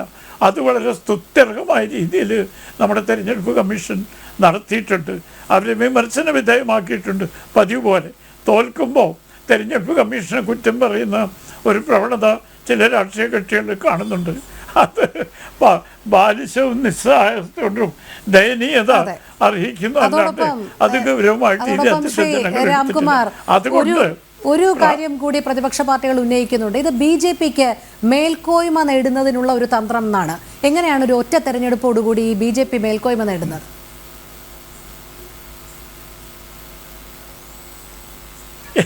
എനിക്ക് മനസ്സിലാവുന്നില്ല. കാരണം ഒറ്റ തെരഞ്ഞെടുപ്പ് എന്ന് പറഞ്ഞാൽ നമ്മുടെ പാർലമെൻ്ററി നിയോജകമണ്ഡലത്തിലെ എല്ലാ നിയോജകമണ്ഡലത്തിലേക്കുള്ള 500-ലധികം വരുന്ന 545-ലധികം വരുന്ന നിയോജകമണ്ഡലങ്ങൾ ഒറ്റ ദിവസം തിരഞ്ഞെടുപ്പ് നടക്കും. അതുകൊണ്ട് ഏതെങ്കിലും ഒരു രാഷ്ട്രീയ പാർട്ടിക്ക് എങ്ങനെ മേൽക്കോയ്മ ഉണ്ടാവും? കാരണം ഇവിടെ രാഷ്ട്രീയ പാർട്ടികൾ സജീവമായി, അതിൻ്റെ യുക്തി എനിക്ക് മനസ്സിലാവുന്നില്ല. എന്ത് രീതിയിലാണ് മേൽക്കോയ്മ കിട്ടുമെന്ന് വിശദീകരിക്കാൻ ഈ വിമർശനം ഉന്നയിക്കുന്ന ആളുകൾക്ക് ജനങ്ങളെ ബോധ്യപ്പെടുത്താനൊരു ബാധ്യതയുണ്ട്. വെറുതെ വിമർശനത്തിന് വേണ്ടി വിമർശിക്കുന്നതിൽ അർത്ഥമില്ല. എന്തും മേൽക്കോയ്മ. അങ്ങനെയാണെങ്കിൽ ഞാൻ വളരെ വിനയപൂർവ്വം ചോദിച്ചോട്ടെ, സാക്ഷാൽ ജവഹർലാൽ നെഹ്റുവിൻ്റെ കാലത്ത് ഒറ്റ തെരഞ്ഞെടുപ്പായിരുന്നല്ലോ. അതുകൊണ്ടാണ് ഇന്ത്യൻ നാഷണൽ കോൺഗ്രസ് ജയിച്ച് എന്ന് പറയാൻ പറ്റൂ. ആ സമയത്തും പലപ്പോഴും ആ പാർട്ടി പല സ്ഥലത്തും പരാജയപ്പെട്ടിട്ടുണ്ട്. അതുകൊണ്ട് ഏതെങ്കിലും പാർട്ടിക്ക് മേൽക്കോയ്മ കിട്ടുന്നുള്ളത് വളരെ വളരെ ബാലിശമായൊരു വാദമാണ്. അത് ഒരു ചർച്ചയ്ക്ക് വിഷയമാക്കാൻ പോലും അർഹിക്കുന്ന ഒരു ന്യായമല്ല. മറിച്ച് ഈ പ്രായോഗിക തലത്തിൽ നടക്കാൻ പോകുന്ന കാര്യങ്ങൾ, അസംബ്ലികളുടെ കാലാവധി ചിലപ്പോൾ ഒന്നുകിൽ നീട്ടേണ്ടി വരും, അല്ലെങ്കിൽ അതിനൊരു പരിഗണന. അതിനെക്കുറിച്ച് ഇപ്പോൾ തയ്യാറാക്കിയ കരട് ബില്ലിൽ കാര്യമായ വ്യവസ്ഥകളുണ്ട് എന്നാണ് ഞാൻ മനസ്സിലാക്കുന്നത്. ആ കരട് ബില്ല് വന്ന് അതിനെക്കുറിച്ച് രാഷ്ട്രീയ പാർട്ടികളുടെ ഭൂരിപക്ഷം തെളിയിക്കാതെ വന്നാൽ എങ്ങനെ ഭരണ സംവിധാനം മുന്നോട്ട് കൊണ്ടുപോകും എന്നുള്ള ചോദ്യങ്ങളും ഉന്നയിക്കുന്നുണ്ട്. നമുക്കതിലേക്ക് വരാം. ശ്രീ റോണി കെ ബേബി, ചർച്ചയുടെ തുടക്കത്തിൽ നമ്മൾ പറഞ്ഞു നിർത്തിയതിൽ തന്നെയാണ് വീണ്ടും തുടങ്ങുന്നത്. ഒരു ഫെഡറൽ സംവിധാനത്തെ എങ്ങനെയാണ് ഈ ഒരു തെരഞ്ഞെടുപ്പ് എന്നുള്ള ആശയം ബാധിക്കുന്നത്? അവിടെ എങ്ങനെയാണ് രാജ്യത്തിൻ്റെ ബഹുസ്വരത നഷ്ടമാകുന്നത് എന്നുള്ള ചോദ്യം തന്നെയാണ് വീണ്ടും ഉന്നയിക്കപ്പെടുന്നത്. അതോടൊപ്പം ഒരു രാഷ്ട്രീയ പാർട്ടി മാത്രം എങ്ങനെയാണ് ഇതിൽ മേൽക്കോയ്മ നേടുന്നത്? ഒരു പൗരനെ സംബന്ധിച്ചിടത്തോളം പ്രാദേശിക വിഷയങ്ങളും അതോടൊപ്പം ദേശീയ വിഷയങ്ങളും അദ്ദേഹത്തിന് കൃത്യമായി തന്നെ അവലോകനം ചെയ്യാൻ കഴിയും എന്നിരിക്കെ എങ്ങനെയാണ് ഒരു പാർട്ടിക്ക് മാത്രമായി മേൽക്കോയ്മ നേടാൻ സാധിക്കുന്നത്? അതോടൊപ്പം ഒരു ഫെഡറൽ സംവിധാനത്തിൽ എങ്ങനെയാണ് അതിൻ്റെ ബഹുസ്വരത നഷ്ടപ്പെടുന്നതും ഒരു തെരഞ്ഞെടുപ്പ് പ്രക്രിയ നടക്കുന്നതിലൂടെ? രോഹിണി ചോദിച്ച ചോദ്യവും ബഹുമാനപ്പെട്ട അഡ്വക്കേറ്റ് രാംകുമാർ പറഞ്ഞു നിർത്തിയ ചോദ്യവും ഉത്തരവും അവിടെ നിന്ന് തുടങ്ങുന്നതായിരിക്കും നല്ലത് എന്ന് എനിക്ക് തോന്നുന്നു. കാരണം രണ്ടിനും ഏറെക്കുറെ ഒരു സമാന സ്വഭാവമുണ്ട്. ഞാൻ അഡ്വക്കേറ്റ് രാംകുമാർ സാറ് സംസാരിച്ചപ്പോൾ ഞാൻ വളരെ പ്രതീക്ഷയോടെയാണ് ഞാൻ കേട്ടിരുന്നത്. കാരണം അദ്ദേഹം വളരെ നിഷ്പക്ഷമായി സംസാരിക്കുമെന്നായിരുന്നു. പക്ഷെ അവസാന ഘട്ടത്തിലേക്ക് വന്നപ്പോൾ അദ്ദേഹത്തിന്റെ ഉള്ളിരിപ്പ് എന്താണെന്നുള്ളത് വളരെ വ്യക്തമായി തന്നെ പുറത്തു വന്നു. അപ്പൊ അദ്ദേഹം പറയുന്നത് അമേരിക്കയിലും ഇംഗ്ലണ്ടിലും ഒക്കെ അല്ലെ, അമേരിക്ക ഒരു ഫെഡറൽ മോഡലാണ്, അവിടെയൊക്കെ ഒറ്റ തെരഞ്ഞെടുപ്പാണ്. പക്ഷെ അങ്ങേക്കറിയാം അമേരിക്കയിലെ 2 പാർട്ടികളേ ഉള്ളൂ. അമേരിക്കൻ ഭരണഘടനയുടെ അടിസ്ഥാനത്തിൽ തന്നെ അവിടെ 2 പാർട്ടി സിസ്റ്റമാണ്. പക്ഷെ അവിടെ 50 സ്റ്റേറ്റുകളുണ്ട്. 50 സ്റ്റേറ്റുകളിലും 50 വ്യത്യസ്തങ്ങളായ നിയമങ്ങളാണ്. ഈയിടെ ഒരു അമേരിക്കൻ പൊളിറ്റിക്കൽ കമന്റേറ്റർ പറയുന്നത് കിട്ടും, ഇന്ത്യയിലെ 76 കോടി വോട്ടെണ്ണി തീരാനായിട്ട് അധികം സമയം വേണ്ടി വന്നില്ല. പക്ഷെ അമേരിക്കയിൽ ഇപ്പോഴും പ്രസിഡന്റ് തെരഞ്ഞെടുപ്പിന്റെ വോട്ടെണ്ണൽ പല സ്റ്റേറ്റുകളിലും ഇപ്പോഴും 1-2 സ്റ്റേറ്റുകളിലൊക്കെ മുന്നോട്ട് പോയിക്കൊണ്ടിരിക്കുന്നതേ ഉള്ളൂ. അതാണ് അവിടുത്തെ സിസ്റ്റം എന്ന് പറയുന്നത്. അത്രമാത്രം ഡൈവേഴ്സിറ്റീസ് ഉണ്ട്. പക്ഷെ അവിടെ ഒരു 2 പാർട്ടി സിസ്റ്റമാണ്. ഇംഗ്ലണ്ടിലും അതുപോലെ ഒരു 2 പാർട്ടി സിസ്റ്റമാണ്. പക്ഷെ അവിടുത്തെ ഒരു പോപ്പുലേഷൻ ഒക്കെ നമുക്കറിയാം, ഇന്ത്യയിലെ ഒരു സംസ്ഥാനത്ത് ഒതുങ്ങുന്ന ഒരു ജനസംഖ്യ പോലും അമേരിക്കയിലും ഇംഗ്ലണ്ടിലും ഇല്ല എന്ന് നമുക്കറിയാം. പിന്നെ ഇവിടെ പറഞ്ഞു ആദ്യത്തെ തെരഞ്ഞെടുപ്പ് 2-3 തെരഞ്ഞെടുപ്പുകളിൽ ഇവിടെ ഒറ്റ തെരഞ്ഞെടുപ്പായിരുന്നു. പക്ഷെ നമുക്കറിയാം ആദ്യം 51, 52 6 മാസം എടുത്തു ഇന്ത്യയിൽ ആദ്യത്തെ പൊതു തെരഞ്ഞെടുപ്പ്. ഒരു കാര്യം മനസ്സിലാക്കണം, 2 തവണ ഇന്ത്യയിൽ ആദ്യത്തെ പൊതു തെരഞ്ഞെടുപ്പ് നീട്ടിവെക്കുകയുണ്ടായി. അത് കാരണം ഇലക്ഷൻ കമ്മീഷൻ ഇതിന്റെ ഈ പ്രൊസീജിയറും ഒക്കെ ആയി പൊരുത്തപ്പെട്ടു പോകുവാനൊക്കെയുള്ള ബുദ്ധിമുട്ട് കാരണം 2 തവണ ഇന്ത്യയിൽ ആദ്യത്തെ പൊതു തെരഞ്ഞെടുപ്പ് നീട്ടിവെച്ചു എന്നൊരു കാര്യം കൂടെ നമ്മൾ മനസ്സിലാക്കേണ്ടതുണ്ട്. പിന്നെ ഇവിടെ പറഞ്ഞു നെഹ്റുവിന്റെ ഒരു ജനാധിപത്യ വിരുദ്ധത, അദ്ദേഹം EM ശങ്കരൻ നമ്പൂതിരിപ്പാട് സർക്കാരിനെ പുറത്താക്കി. ഇവിടെ പുറത്തു വന്ന പല ഇതും പറയുന്നത് EMS അവനെ ആവശ്യപ്പെട്ടു എന്നാണ് പറയുന്നത്. ഈ പറയുന്ന അന്ന് നടന്ന വിമോചന സമരത്തിന്റെ പശ്ചാത്തലത്തിൽ അദ്ദേഹത്തിന് തന്നെ മുന്നിൽ ഈ പറയുന്ന അധികാരത്തിൽ മുന്നോട്ട് പോകാൻ കഴിയാത്തൊരു സാഹചര്യത്തിൽ പിന്നെ അന്ന് EMSനെ സപ്പോർട്ട് ചെയ്ത ഓപ്പണായിട്ട് സപ്പോർട്ട് ചെയ്ത ഏക പ്രസ്ഥാനം എന്ന് പറയുന്നത് പിന്നെ ഹിന്ദു മഹാസഭയാണ്. അപ്പോൾ അതുകൊണ്ട് ഇന്ന് അവർ പറയുന്നതൊക്കെ നെഹ്റുവിനെ വിമർശിക്കുന്നതിന്റെ ഒക്കെ എനിക്ക് മനസ്സിലാവുന്നുണ്ട്. പിന്നെ നമ്മൾ ഇവിടെ ഇപ്പോൾ രോഹിണി എന്നോട് ചോദിച്ച ആ ചോദ്യം സ്പെസിഫിക് ആയിട്ട് തന്നെ ഞാൻ ഉത്തരത്തിലേക്ക് വന്നു കഴിഞ്ഞാൽ അതാ ഇവിടെ ബഹുമാനപ്പെട്ട നാരായണ നമ്പൂതിരി സാറും പറയുണ്ടായി, എല്ലാവരും തന്നെ പറയുണ്ടായി. ഇവിടെ ഈ പറയുന്ന 47 രാഷ്ട്രീയ പാർട്ടികൾ, പ്രാദേശിക പാർട്ടികൾ അഭിപ്രായം പറഞ്ഞു. അതിൽ 32 പ്രാദേശിക പാർട്ടികൾ അതിനെ അനുകൂലിച്ചു എന്ന്. ആ 32 പ്രാദേശിക പാർട്ടികൾ എന്ന് പറയുന്നത് 2ാം മോദി സർക്കാരിന്റെ ഭാഗമായി NDA മുന്നണിയുടെ ഭാഗമായി നിന്നിരുന്ന പാർട്ടികളാണ്. ഇപ്പോൾ 3ാം മോദി സർക്കാർ വന്നപ്പോൾ ആ 32 പ്രാദേശിക പാർട്ടികളിൽ എത്ര പാർട്ടികൾ അവശേഷിച്ചിട്ടുണ്ട് എന്ന് ഒന്ന് പരിശോധിക്കുക. ഇന്ത്യയിലെ എത്രയോ പ്രാദേശിക പാർട്ടികൾ BJPയുമായി കൂട്ടുകൂടി നിന്നിരുന്ന എത്രയോ പ്രാദേശിക പാർട്ടികൾ ചരിത്രത്തിന്റെ ചവറ്റുകൊട്ടയിലേക്ക് കാലയവനിയിലേക്ക് മറിഞ്ഞിരിക്കുന്നു. നമുക്ക് അറിയാം. ആസാം ഗണപരിഷത്ത് ആസാമിൽ ശക്തമായ ഒരു പാർട്ടിയായിരുന്നു, ഇപ്പോൾ ചിത്രത്തിലില്ല. പഞ്ചാബിൽ അകാലിദൾ BJPയോടൊപ്പം നിന്നിരുന്നു, അവർ തീർന്നു പോയിക്കൊണ്ടിരിക്കുന്നു. മഹാരാഷ്ട്രയിലെ ശിവസേന അവർ ഓൾമോസ്റ്റ് ഫിനിഷ് ആയി പോയിക്കൊണ്ടിരിക്കുന്നു. ഇവരെ BJPയെ രഹസ്യമായും പരസ്യമായും സഹായിച്ചിരുന്ന DSP ഉത്തരത്തില് അത് തീരാൻ പോയിക്കൊണ്ടിരിക്കുന്നു. TRS തെലങ്കാനയില്. അതാണ് ഇവിടുത്തെ പ്രശ്നം എന്ന് പറയുന്നത്. ഈ പ്രാദേശിക പാർട്ടികളെ മുഴുവൻ വിഴുങ്ങി നമ്മുടെ ഫെഡറൽ സംവിധാനത്തെ തകർത്ത് എന്തുകൊണ്ടാണ് ഇവിടെ ഫെഡറൽ സംവിധാനത്തെ തകർക്കുന്നത് ചോദിച്ചാൽ കൃത്യമായി തന്നെ പറയാം. കൃത്യമായ കണക്കുണ്ട്. ഒരു 1984 മുതൽ 2014 വരെ ഇന്ത്യയിൽ 31 അസംബ്ലി ഇലക്ഷൻസ് തെരഞ്ഞെടുപ്പുകൾ പാർലമെന്റ് ഇലക്ഷനൊക്കെ നടന്നു. അതില് ഈ പറഞ്ഞ 24 നിയമസഭകളിലും ഈ പാറ്റേൺ സെയിം ആയിരുന്നു. അതായത് ദേശീയ പാർട്ടികൾക്ക് ലോക്സഭയിൽ കിട്ടിയ വോട്ടും പ്രാദേശിക പിന്നെ നിയമസഭയിൽ കിട്ടിയ വോട്ടും തുല്യമായിരുന്നു. കൃത്യമായി കോൺസ്റ്റിറ്റ്യുവൻസി പറയുന്നുണ്ട് 2600ഓളം അസംബ്ലി നിയോജക മണ്ഡലങ്ങളിൽ അവിടെ അതായത് 77% എന്ന് പറയുന്ന ഇടങ്ങളിലും ഈ ദേശീയ പാർട്ടികൾക്ക് ലോക്സഭയിലേക്കും സംസ്ഥാനങ്ങളിലേക്കും കിട്ടിയ വോട്ട് പാറ്റേൺ സെയിം ആയിരുന്നു. അതാണ് ഇവിടുത്തെ പ്രശ്നം എന്നുള്ളത്. ഇവിടെ നമുക്കറിയാം. ഇവിടെ ഇപ്പോൾ തന്നെ നമ്മൾ കണ്ടു, ഒരു 5 മാസം മുന്നെയാണ് ലോക്സഭാ തെരഞ്ഞെടുപ്പ് നടന്നത്. ആ ലോക്സഭാ തെരഞ്ഞെടുപ്പിലെ പാറ്റേൺ അല്ല ഹരിയാനയിലും മഹാരാഷ്ട്രയിലും ഉണ്ടായത്. അതാണ് ഈ ഇന്ത്യ 2 വ്യത്യസ്തമായ രീതിയിലാണ് ഈ തെരഞ്ഞെടുപ്പുകളിൽ നമ്മൾ റെസ്പോണ്ട് ചെയ്യുന്നത്.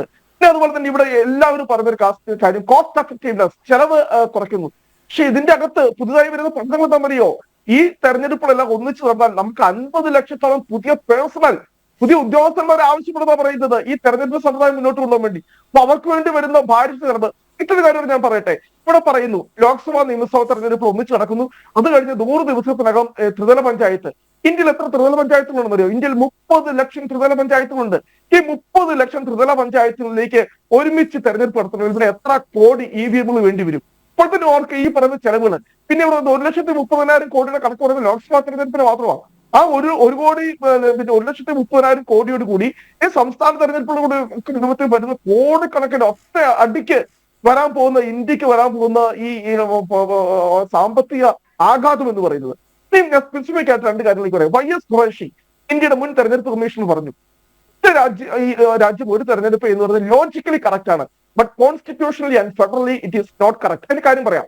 ഇപ്പോൾ രാംനാഥ് കോവിന്ദ് മുന്നോട്ട് വെച്ച പ്രൊപ്പോസൽ അതില് ഒന്ന് എങ്ങനെയാണ് ഇത് ഫെഡറൽ വിരുദ്ധമാണ് എന്ന് ഞാൻ പറയാം. ഇപ്പോഴത്തെ ഇന്ത്യൻ ഭരണഘടനയിൽ ആർട്ടിക്കിൾ 174 പറയുന്നു ഒരു അസംബ്ലി സെക്ഷൻ, ഒരു അസംബ്ലി അത് പ്രൊറോഗ് ചെയ്യണമെങ്കിലും ഡിസോൾവ് ചെയ്യണമെങ്കിലും it should be on the basis of the advice given by the chief minister. Governor ചെയ്യേണ്ടത് നിയമസഭ പിരിച്ചുവിടണമെങ്കിലും അത് എന്ന് പറയുന്നത് മുഖ്യമന്ത്രിയുടെ ഉപദേശപ്രകാരമാണ്.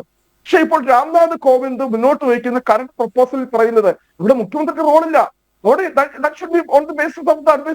പ്രൈം മിനിസ്റ്റർ, പ്രധാനമന്ത്രി തീരുമാനിക്കണം. ഇപ്പോൾ പിന്നെ എന്താണ് സംസ്ഥാനം? പിന്നെ ഈ ജനങ്ങൾ വോട്ട് ചെയ്ത് തെരഞ്ഞെടുത്ത ജനങ്ങൾക്ക് തെരഞ്ഞെടുത്ത മുഖ്യമന്ത്രിക്കും സർക്കാരിനും മന്ത്രിസഭയ്ക്കും എന്താണ് റോൾ?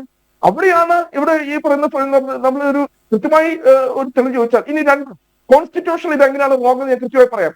കാരണം ആർട്ടിക്കിൾ 368 ബഹുമാനപ്പെട്ട ബൽദേവ് സച്ചിദാനന്ദ പറഞ്ഞത് ഇറ്റ്സ് പാർട്ട് ഓഫ് ദ പിന്നെ fundamental structure of the constitution, basic constitution article 368. അതിന് പറയുന്നത് സുപ്രധാനമായ ഭേദഗതി വേണമെങ്കിൽ പകുതിയിൽ കുറയാത്ത സംസ്ഥാന നിയമസഭകളുടെ 3/2 ഭൂരിപക്ഷം വേണം. പക്ഷെ ഇവിടെ രാംനാഥ് കോവിന്ദ് കമ്മിറ്റി കൊടുത്തിരിക്കുന്ന റെക്കമെൻഡേഷൻ പറയുന്നത് 3/2 ഭൂരിപക്ഷം നമ്മൾ എടുത്തു കളഞ്ഞു. പകുതിയിൽ കുറയാത്ത സംസ്ഥാന നിയമസഭകളുടെ പിന്തുണയുണ്ടെങ്കിൽ ഇത് അമെന്റ്മെന്റ് കൊണ്ടുവരാവുന്നതാണ്.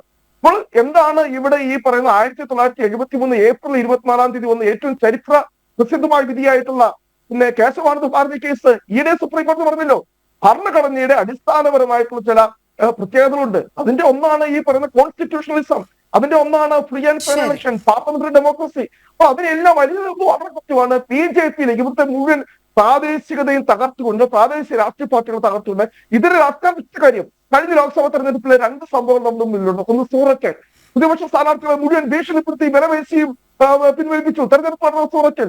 2 ഇൻഡോറിൽ മുഖ്യ പ്രതിപക്ഷ പാർട്ടികളുടെ ഉൾപ്പെടെയുള്ള സ്ഥാനാർത്ഥികൾ പിൻവലിച്ചു. അത് നമ്മുടെ മുമ്പിലെ വലിയ സൂചനയാണ്. ഗുജറാത്തിലെ ഇൻഡോർ, പിന്നെ ഗുജറാത്തിലെ സൂററ്റ്, മധ്യപ്രദേശ് ഇൻഡോർ എങ്ങനെയാണ് ഭാവി ഇന്ത്യ മുന്നോട്ട് പോകുന്നത്. ഇനി ഒരു തെരഞ്ഞെടുപ്പ് ഈ രാജ്യത്ത് നടക്കാൻ പോകുന്നില്ല. അതിനുള്ള കളമൊരുക്കലാണ് ഈ BJP-യുടെ ഒരു രാഷ്ട്രം ഒരു അതുകൊണ്ടാണ് ഞങ്ങൾ ഇതിനെ ശക്തമായിട്ട് എതിർക്കുന്നത്. ശരി ശരി ശ്രീ ബൽദേവ് സച്ചിദാനന്ദൻ, റോണി കെ ബേബി ഉന്നയിച്ച അതേ ആശയങ്ങളോട് തന്നെയാണോ ഇടതുപക്ഷവും അനുഭാവം പ്രകടിപ്പിക്കുന്നത്? അതായത് ഇത്തരത്തിൽ ഭരണഘടന വിരുദ്ധം, ഫെഡറലിസത്തിന് എതിര് എന്നുള്ള രീതികൾ. പക്ഷേ അതോടൊപ്പം ഒരു കാര്യം കൂടി സൂചിപ്പിക്കേണ്ടതുണ്ട്. ഇവിടെ 3/2 ഭൂരിപക്ഷം കൂടിയേ തീരുള്ളൂ. അതോടൊപ്പം തന്നെയാണ് ആ 3/2 ഭൂരിപക്ഷം രാംനാഥ് കോവിന്ദിന്റെ സമിതി റിപ്പോർട്ടിൽ ഇല്ല എന്നുള്ളത് പ്രൊഫസർ റോണി കെ ബേബി സൂചിപ്പിച്ചത് എങ്ങനെയെന്നുള്ളത് മനസ്സിലാകുന്നില്ല. അത് കൃത്യമായി തന്നെ പറയുന്നുണ്ട്, 3/2 ഭൂരിപക്ഷം വേണമെന്നുള്ളത്.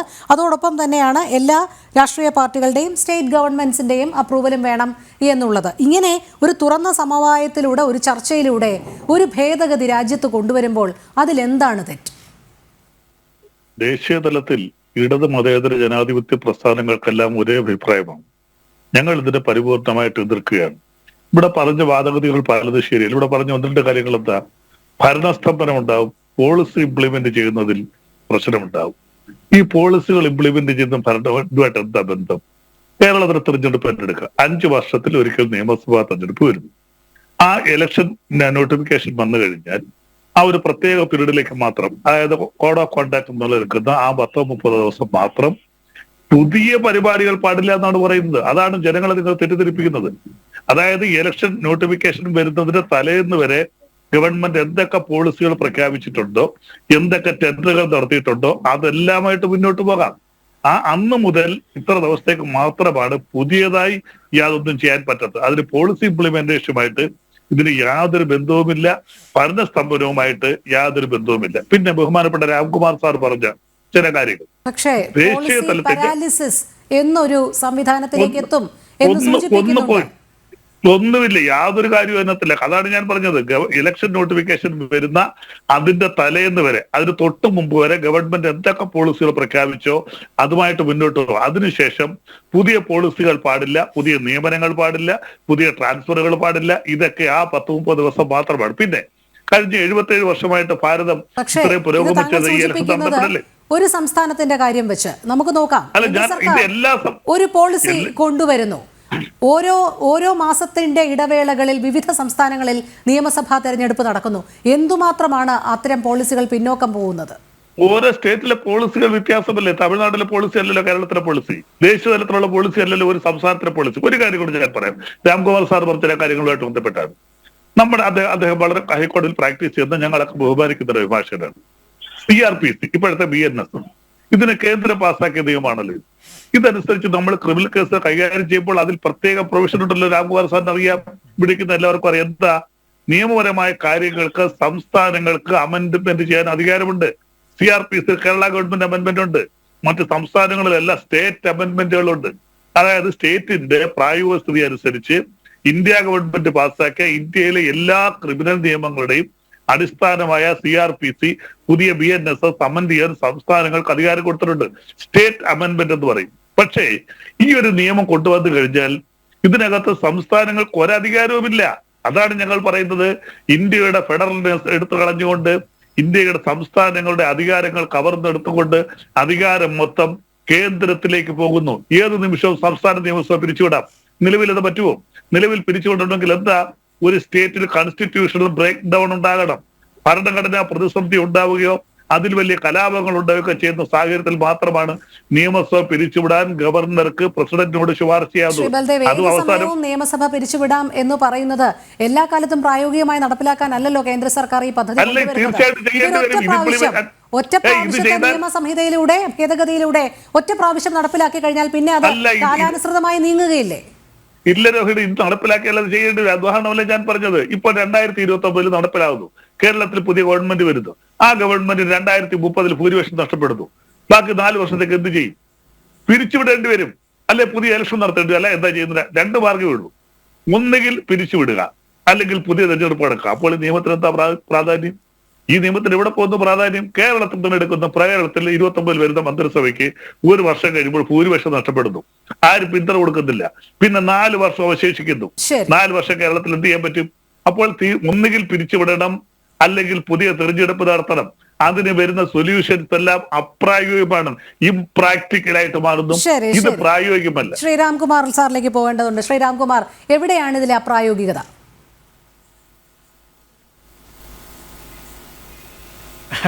എൻ്റെ സുഹൃത്തുക്കളും പറയുന്നത് മുഴുവൻ രാഷ്ട്രീയ പ്രചോദനമായ അഭിപ്രായമാണ്. എനിക്ക് എൻ്റെ യുക്തി മനസ്സിലാവുന്നില്ല. കാരണം സാക്ഷാൽ ജവഹർലാൽ നെഹ്റു ഭരിക്കുന്ന കാലത്ത് 2 തെരഞ്ഞെടുപ്പുകളെങ്കിലും ഒരേ സമയം പാർലമെൻറ്റിലേക്കും നിയമസഭയിലേക്കും നടന്നിട്ടുണ്ട്. അന്നും നമ്മുടെ ഭരണഘടനയിൽ 356 വകുപ്പുണ്ട്. പ്രസിഡന്റിന് സംസ്ഥാന നിയമസഭകളെ പിരിച്ചുവിടുന്നു. അത് പുതുതായിട്ടുള്ളതല്ല. അതും തെരഞ്ഞെടുപ്പുമായിട്ട് എന്ത് ബന്ധമാണ്? എൻ്റെ പ്രിയപ്പെട്ട സുഹൃത്തുക്കളെ, നിങ്ങളുടെ രാഷ്ട്രീയ ലക്ഷ്യം എനിക്ക് മനസ്സിലാവുന്നുണ്ട്. എനിക്ക് രാഷ്ട്രീയ പ്രവർത്തനം ഇല്ലാത്തതുകൊണ്ട് പ്രത്യേകിച്ച് ലക്ഷ്യങ്ങളില്ല.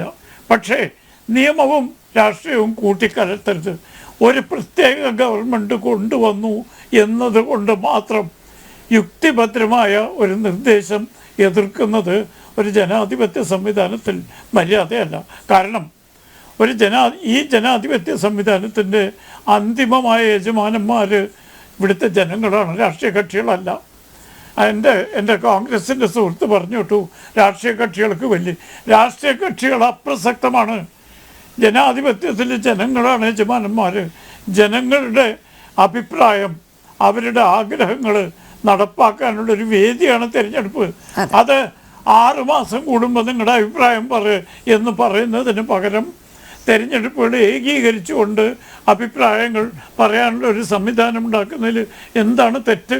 അതും രാഷ്ട്രീയ പ്രവർത്തനവും രാഷ്ട്രീയ കക്ഷികളുടെ പ്രവർത്തനവും ഫെഡറലിസമായിട്ട് എന്താ ബന്ധമുള്ളത്? പിന്നെ എൻ്റെ സുഹൃത്ത് പറഞ്ഞു, തെരഞ്ഞെടുപ്പ് എന്നുള്ളത് ആദ്യം മുതൽക്ക് തന്നെ കേന്ദ്ര പട്ടികയിൽ ഉൾപ്പെട്ടതാണ്, ലിസ്റ്റ് 1 എല്ലാ കാലത്തും. കാരണം അസംബ്ലി പാർലമെൻറ്റ് തെരഞ്ഞെടുപ്പുകളെ സംബന്ധിച്ച് നിയമം പാസ്സാക്കാൻ നിയമസഭകൾക്ക് അധികാരമില്ല എന്ന് നമ്മുടെ ഭരണഘടന വായിക്കുന്ന ആർക്കും അറിയാം. അത് 950 26 1 50 മുതൽ അതാണ് നിയമം. ആ നിയമം അനുസരിച്ചാണ് 52 ആദ്യം നടന്ന ശേഷം ഏതാണ്ട് 67 വരെ ഒന്നിച്ചായിരുന്നു. 67 കാര്യമായ രാഷ്ട്രീയ മാറ്റമുണ്ടായി. ആദ്യമായിട്ട് ഇന്ത്യയുടെ വിവിധ സംസ്ഥാനങ്ങൾ കോൺഗ്രസ്സേതര മന്ത്രിസഭ വന്നു. അന്ന് ഫെഡറലിസം നഷ്ടപ്പെട്ടു എന്ന് ആരും പറഞ്ഞു വിട്ടിട്ടില്ലല്ലോ. കാരണം സംസ്ഥാനങ്ങൾക്ക് ഒരു രീതിയിൽ ചിന്തിക്കാം, കേന്ദ്രത്തിൽ വേറെ രീതിയിൽ ചിന്തിക്കാം. ഉദാഹരണത്തിന് എൻ്റെ സുഹൃത്തുക്കളെ സമ്മതിക്കും, ഡൽഹി വോട്ടർമാർ ആം ആദ്മി പാർട്ടിയാണ് ഡൽഹി ഭരിക്കാൻ തിരഞ്ഞെടുക്കുന്നത്. പിന്നീട് നടന്ന പാർലമെൻറ്റിൽ അവർ വേറെ രാഷ്ട്രീയ പാർട്ടി വോട്ട് ചെയ്യണം. ഇത് ജനങ്ങളുടെ അവകാശമാണ്. പരാജിതരായ രാഷ്ട്രീയ പാർട്ടികളുടെ പരിവേദനം കൊണ്ട് ഇതുപോലത്തെ ഒരു സമയക്കുറവുള്ളത് കൊണ്ട് മാത്രമാണ് ഞാൻ ഇടപെടുന്നത്. ശ്രീ രാംകുമാർ, മോഹൻ വർഗീസിലേക്ക്. ശ്രീ മോഹൻ വർഗീസ്, 1 മിനിറ്റ്. എന്തായാലും ഈ കടമ്പ BJP കടക്കുമോ?